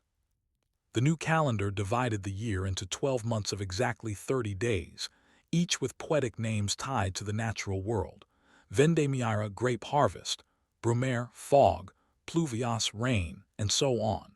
Weeks were abolished in favor of 10-day cycles called decades. The remaining 5 or 6 days at the end of the year were national festivals. It looked elegant on paper, but in practice, it created an administrative mess that would keep committees busy for over a decade. The problem started small. Merchants complained that 10-day weeks meant fewer rest days, only one every 10th day instead of one every 7th. Bakers and farmers struggled to coordinate production cycles with market days. Foreign trade suffered when contracts had to specify both the Republican date and the Gregorian equivalent. And then there was the matter of nomming and regulating every single day. The Republican calendar replaced saints' days with the names of plants, animals, and tools, one for each day of the year. This meant that official almanacs had to be produced annually, with committees assigned to ensure the correct order of names and to vet new additions. By 1796, disputes were already breaking out over whether certain regional plants should be included. The Calendar Committee, as it became known, was originally a small group of scientists, poets, and administrators. But as complaints rolled in from across France, the committee grew, adding representatives from agriculture, commerce, and even the army. Their meetings were long, often beginning with some lofty speech about the unity of time and nature, before devolving into bickering about whether navet, turnip, or choufleur, cauliflower, should precede the other in nivos. A bigger issue emerged in year III 1794-1795, when France tried to synchronize public payments and legal deadlines with the new system. Civil servants found themselves buried in conversion tables. Rent due on the 1st of Brumaire might fall on the 22nd of October one year, the 23rd the next, depending on leap years. But leap years themselves were another problem. The Republican calendar had its own rules for adding extra days, which didn't match the Gregorian system.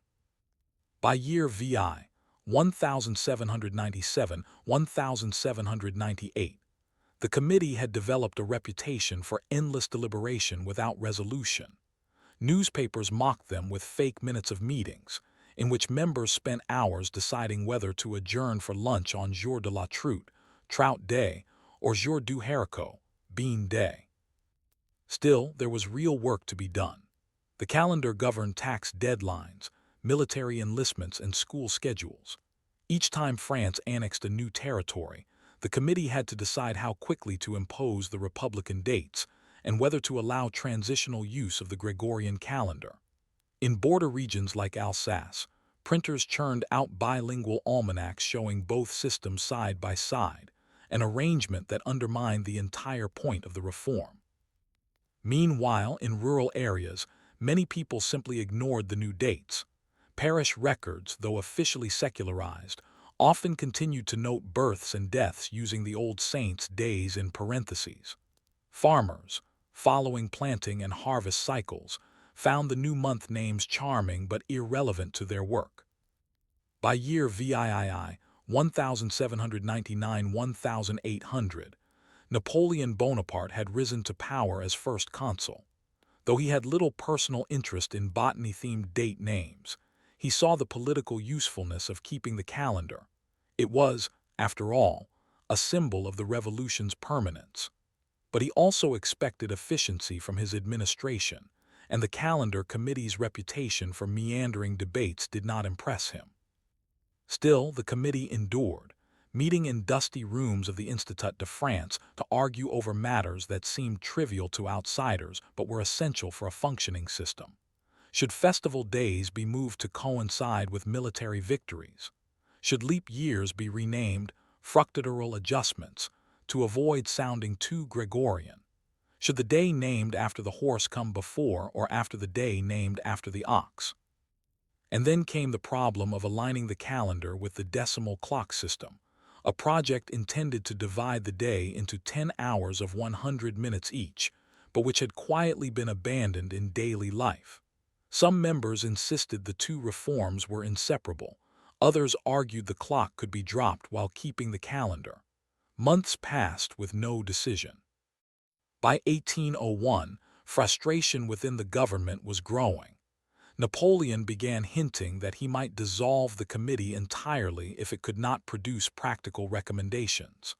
But the members, many of whom had built their careers around managing the Republican calendar, clung to their mission.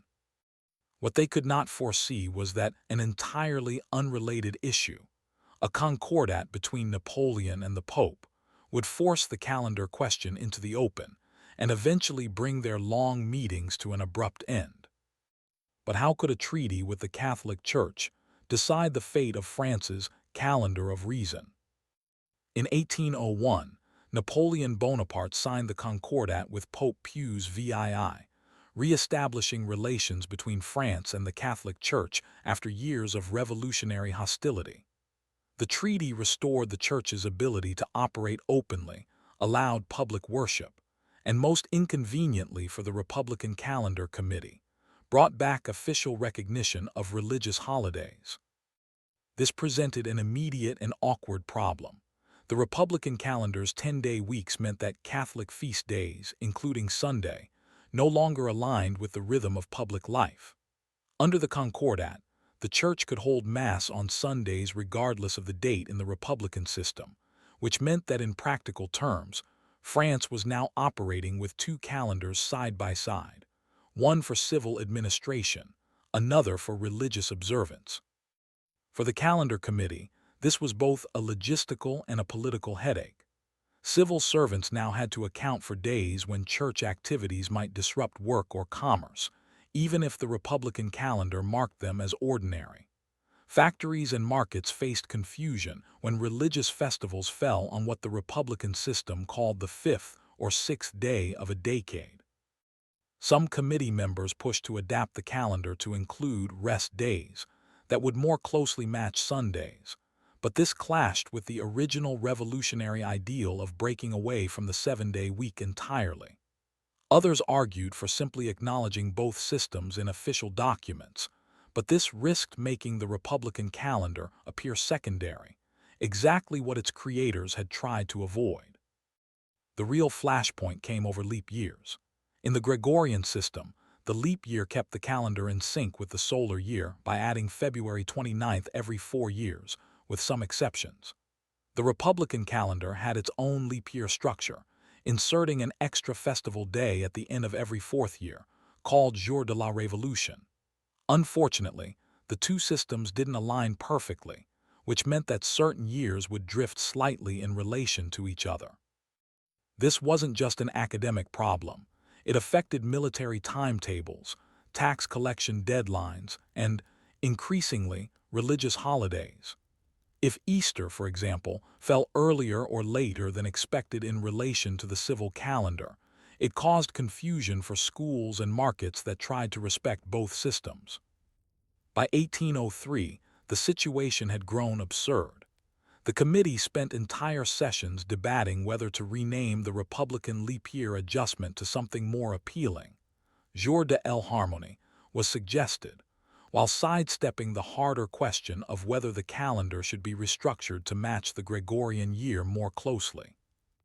Outside the meeting rooms, public patience was wearing thin. Merchants were tired of printing dual-date receipts. Provincial officials grumbled about the cost of producing bilingual almanacs. Even within Paris, people increasingly spoke in Gregorian terms for everyday matters, slipping back into Sunday, Monday, and April, without worrying about the official Republican equivalents. Napoleon, ever pragmatic, noticed the drift. While he didn't immediately move to abolish the Republican calendar, he began quietly reducing its scope. Certain government contracts reverted to Gregorian dates for clarity in international matters. Military dispatches started including Gregorian equivalents as a matter of routine. The calendar was, in effect, being demoted without a formal decree. But the committee continued to meet. Their minutes from 1804 reveal a mix of small victories and absurd distractions. Agreement to reorder a handful of plant and animal names for better seasonal accuracy. Proposals for new festival days, honoring recent military victories. A heated 2-hour argument over whether Jour du Cheval, Horse Day, should be moved to a warmer month for symbolic appropriateness. Then, in 1805, a report from the Ministry of the Interior delivered a blunt message. Public adoption of the Republican calendar had dropped below 20% in rural areas and was declining rapidly in cities. It was a rare moment of quantitative clarity in a debate that had stretched for 12 years. Still, the committee resisted giving up. Some members believed that with time, the Gregorian system would fade from memory. Others argued that the Concordat's influence was temporary and that the state should hold its ground. What finally ended the charade wasn't another political treaty or a leap year dispute. It was Napoleon's decision to crown himself emperor in 1804 and reshape French institutions to match imperial priorities. By 1806, his patience with the committee's endless deliberations had run out. But how exactly did Napoleon bring down the curtain on more than a decade of calendar arguments? And why did he choose a surprisingly quiet way to do it? By 1806, Napoleon had little reason to indulge a system that, while ideologically tied to the revolution, was practically an obstacle to administration. His imperial government needed efficiency, uniformity, and compatibility with the rest of Europe's diplomatic and commercial systems.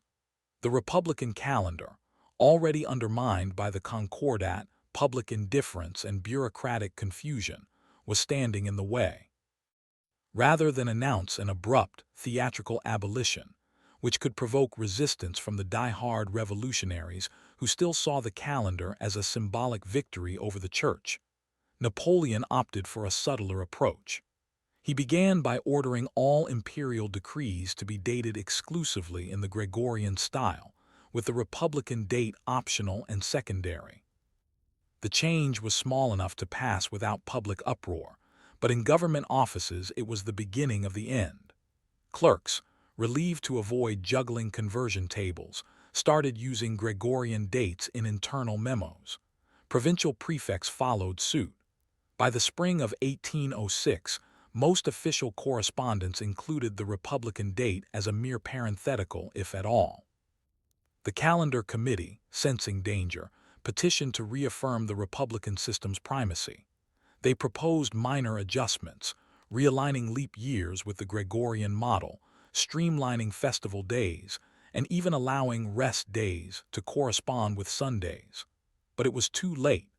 Napoleon had already decided that the cost of compromise outweighed the benefit of preserving the system.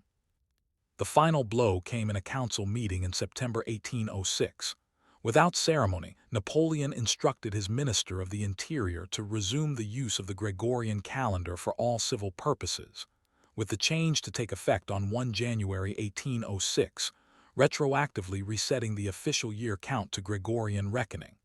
There would be no gradual phase-out, no long public explanation. The order was given, the paperwork followed, and that was that.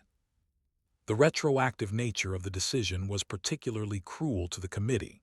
Not only was the Republican calendar abolished, but on paper, it had already ceased to exist months before they received the news. Years XIII and XIV of the Revolutionary era simply vanished from official timekeeping, living on only in the almanacs already printed. When the committee members were informed, there was no dramatic dissolution. They were simply thanked for their service and told their work was no longer required. Some quietly shifted into other administrative roles. Others, bitter at the erasure of more than a decade of work, retired.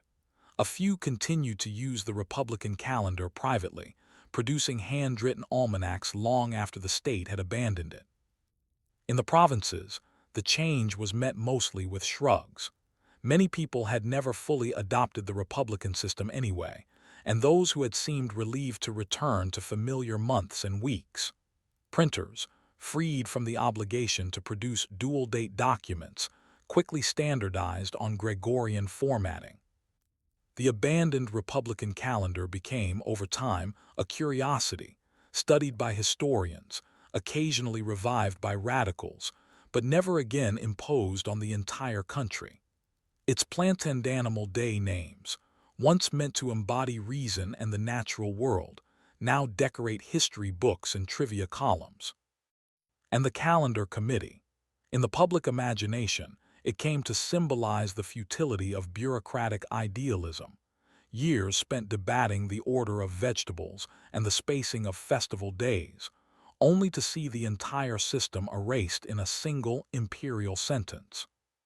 If you visit Paris's archives today, you can still see their meticulous meeting minutes, neat handwriting recording debates about jour de la betterave, beet day, leap year formulas, and the placement of horse day in relation to ox day. They are a testament to how much energy can be spent perfecting something the public never truly wanted. It's a reminder that even the most rational, well-ordered systems cannot survive without the cooperation of those meant to live by them, and that sometimes the quickest way to end a long argument is simply to stop talking about it altogether. The six-decade bridge toll debate in rural Japan.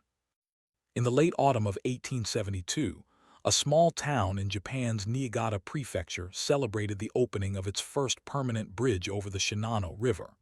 Until then, residents had relied on seasonal ferries and, in winter, treacherous ice crossings. The new wooden truss bridge was a marvel for its time, sturdy, weather-resistant, and promising year-round access between the farming communities on either side. But there was a catch. To pay for its construction, the prefectural government approved a toll collected at a small wooden booth at the western end of the bridge. The fee was modest, 2 sen for a pedestrian, 5 for a cart, but it came with an important promise. The toll would be temporary, ending once the construction loan was repaid. On paper, the arrangement seemed simple enough.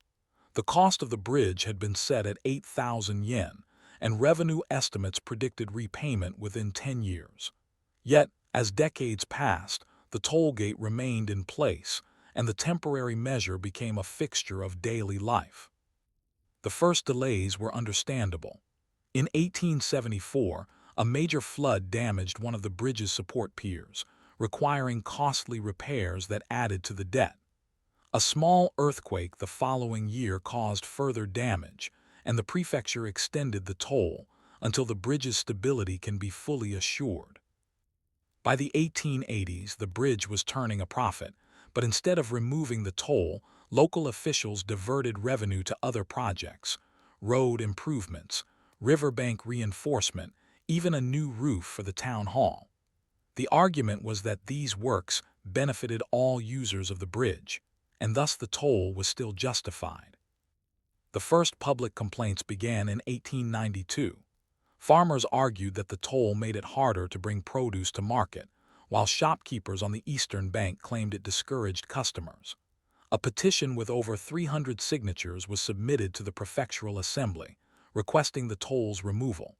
The assembly debated the matter for 2 sessions before concluding that further financial security was needed before any change. The real problem was that no one had ever set a firm end date. The original ordinance simply said the toll would last until costs are recovered, and officials had considerable discretion in deciding when that point had been reached. Because bridge maintenance was ongoing, wooden trusses needed regular replacement. Authorities argued that the cost was never truly recovered in the permanent sense. By 1900, a generation had grown up knowing nothing but a tolled crossing. The bridge had been rebuilt in stronger timber, yet the booth remained, its staff collecting coins from farmers, merchants, schoolchildren, and the occasional traveling official. The toll clerk's logbooks show that in some years, the income exceeded maintenance costs by more than double, yet surplus funds continued to be redirected to unrelated projects. The issue became a regular topic at town meetings, where older residents remembered the original promise and younger ones questioned whether the toll served any purpose beyond filling the prefectural treasury.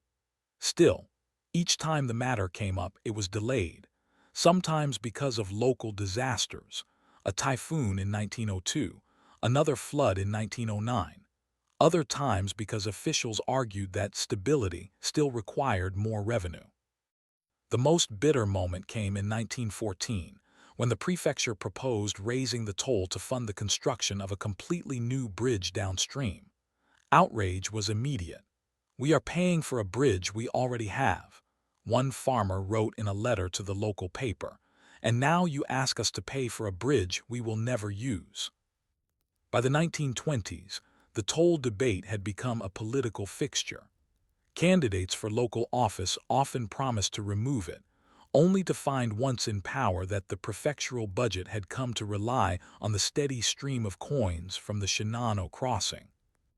It might have gone on indefinitely, just another example of a temporary tax that outlived its justification, had it not been for a national change in transportation policy in the 1930s, which put new pressure on local toll systems. But how could a railway law, of all things, finally bring an end to a 60-year toll on a rural Japanese bridge? In 1934, the Japanese government passed the National Transport Infrastructure Coordination Act, aimed at streamlining how roads, railways, and waterways work together. Its focus was rail, standardizing gauges, improving freight connections, but tucked into its later clauses was a provision that would unexpectedly shake the bridge toll system in Niigata Prefecture. Clause 17 stated that any public bridge forming part of a designated national road could not charge tolls, except with special authorization from the Ministry of Railways and Transport. The reasoning was that tolls on key transport arteries created bottlenecks and discouraged the smooth flow of goods, which the new railway connections were supposed to enhance. When the law's implementation maps were published, the Shinano River Bridge, despite its modest size, was marked in bold as part of Route 15, a connector between a local agricultural market and the planned freight rail terminal 2 towns away. For the first time in 60 years, there was a legal mechanism to end the toll. But the prefectural officials were not about to give it up without a fight. They petitioned for the special authorization clause, arguing that the toll revenue funded not just bridge upkeep but flood control measures along the riverbanks. Without it, they warned, spring floods would damage farmland and disrupt the very trade the railway system was meant to support. The ministry was skeptical. It requested detailed accounts of toll revenue and expenditures going back 10 years. This proved to be a dangerous demand. The ledgers revealed that less than half of toll income in most years had gone toward bridge maintenance or related infrastructure. The rest had been funneled into general prefectural funds, sometimes even paying for unrelated administrative salaries. Local newspapers got wind of the audit and began running editorials with headlines like 60 years of tolls. Where did the money go? Citizens wrote letters to the editor demanding that the original 1872 promise be honored. Some elderly residents even staged a small protest at the toll gate, carrying handwritten signs that read, "The debt is paid, let us pass." In the town assembly, the debate became fierce. A younger generation of politicians, many of whom had studied in Tokyo and were attuned to national policy trends, argued that keeping the toll was both illegal under the new law and politically indefensible. Older members, particularly those tied to the prefectural finance office, resisted, pointing to the potential loss of reliable revenue. Meanwhile, the ministry began applying quiet pressure. It delayed approval for certain prefectural road grants, hinting that cooperation on toll removal would smooth relations. By early 1936, the political cost of defending the toll had become clear. Candidates who supported its removal swept the local elections. Within months, the prefectural assembly voted, narrowly and with much grumbling, to remove the toll gate effective April 1, 1937. When the day came, townspeople gathered for a modest ceremony. The wooden toll booth was dismantled, its timbers repurposed for a storage shed. The final clerk on duty, a man whose father had been a toll collector before him, collected the last 2 sen from a schoolboy on his way home and with a smile waved him across for free. But the ending wasn't as clean as the crowd hoped. Because the prefecture had grown so dependent on the toll revenue, the assembly introduced a new river crossing maintenance fee as part of the annual property tax. It wasn't as visible as handing coins to a booth attendant, but it kept the funding stream alive in another form. And so, while the Shinano Bridge toll was officially gone, the idea of paying for the bridge, directly or indirectly, remained. It would take yet another twist in national policy, this time in the post-war period, to finally sever the link between the bridge and any special fee. But why would an American-led occupation government care about an obscure bridge tax in rural Niigata? When Japan surrendered in August 1945, the Allied occupation began a sweeping program of reforms, political, social, and economic. Most of the attention was on land redistribution, democratizing local governments and restructuring industry. But embedded in that vast machinery was a quiet but thorough audit of all prefectural and municipal finances, designed to root out inefficiency and end hidden taxation.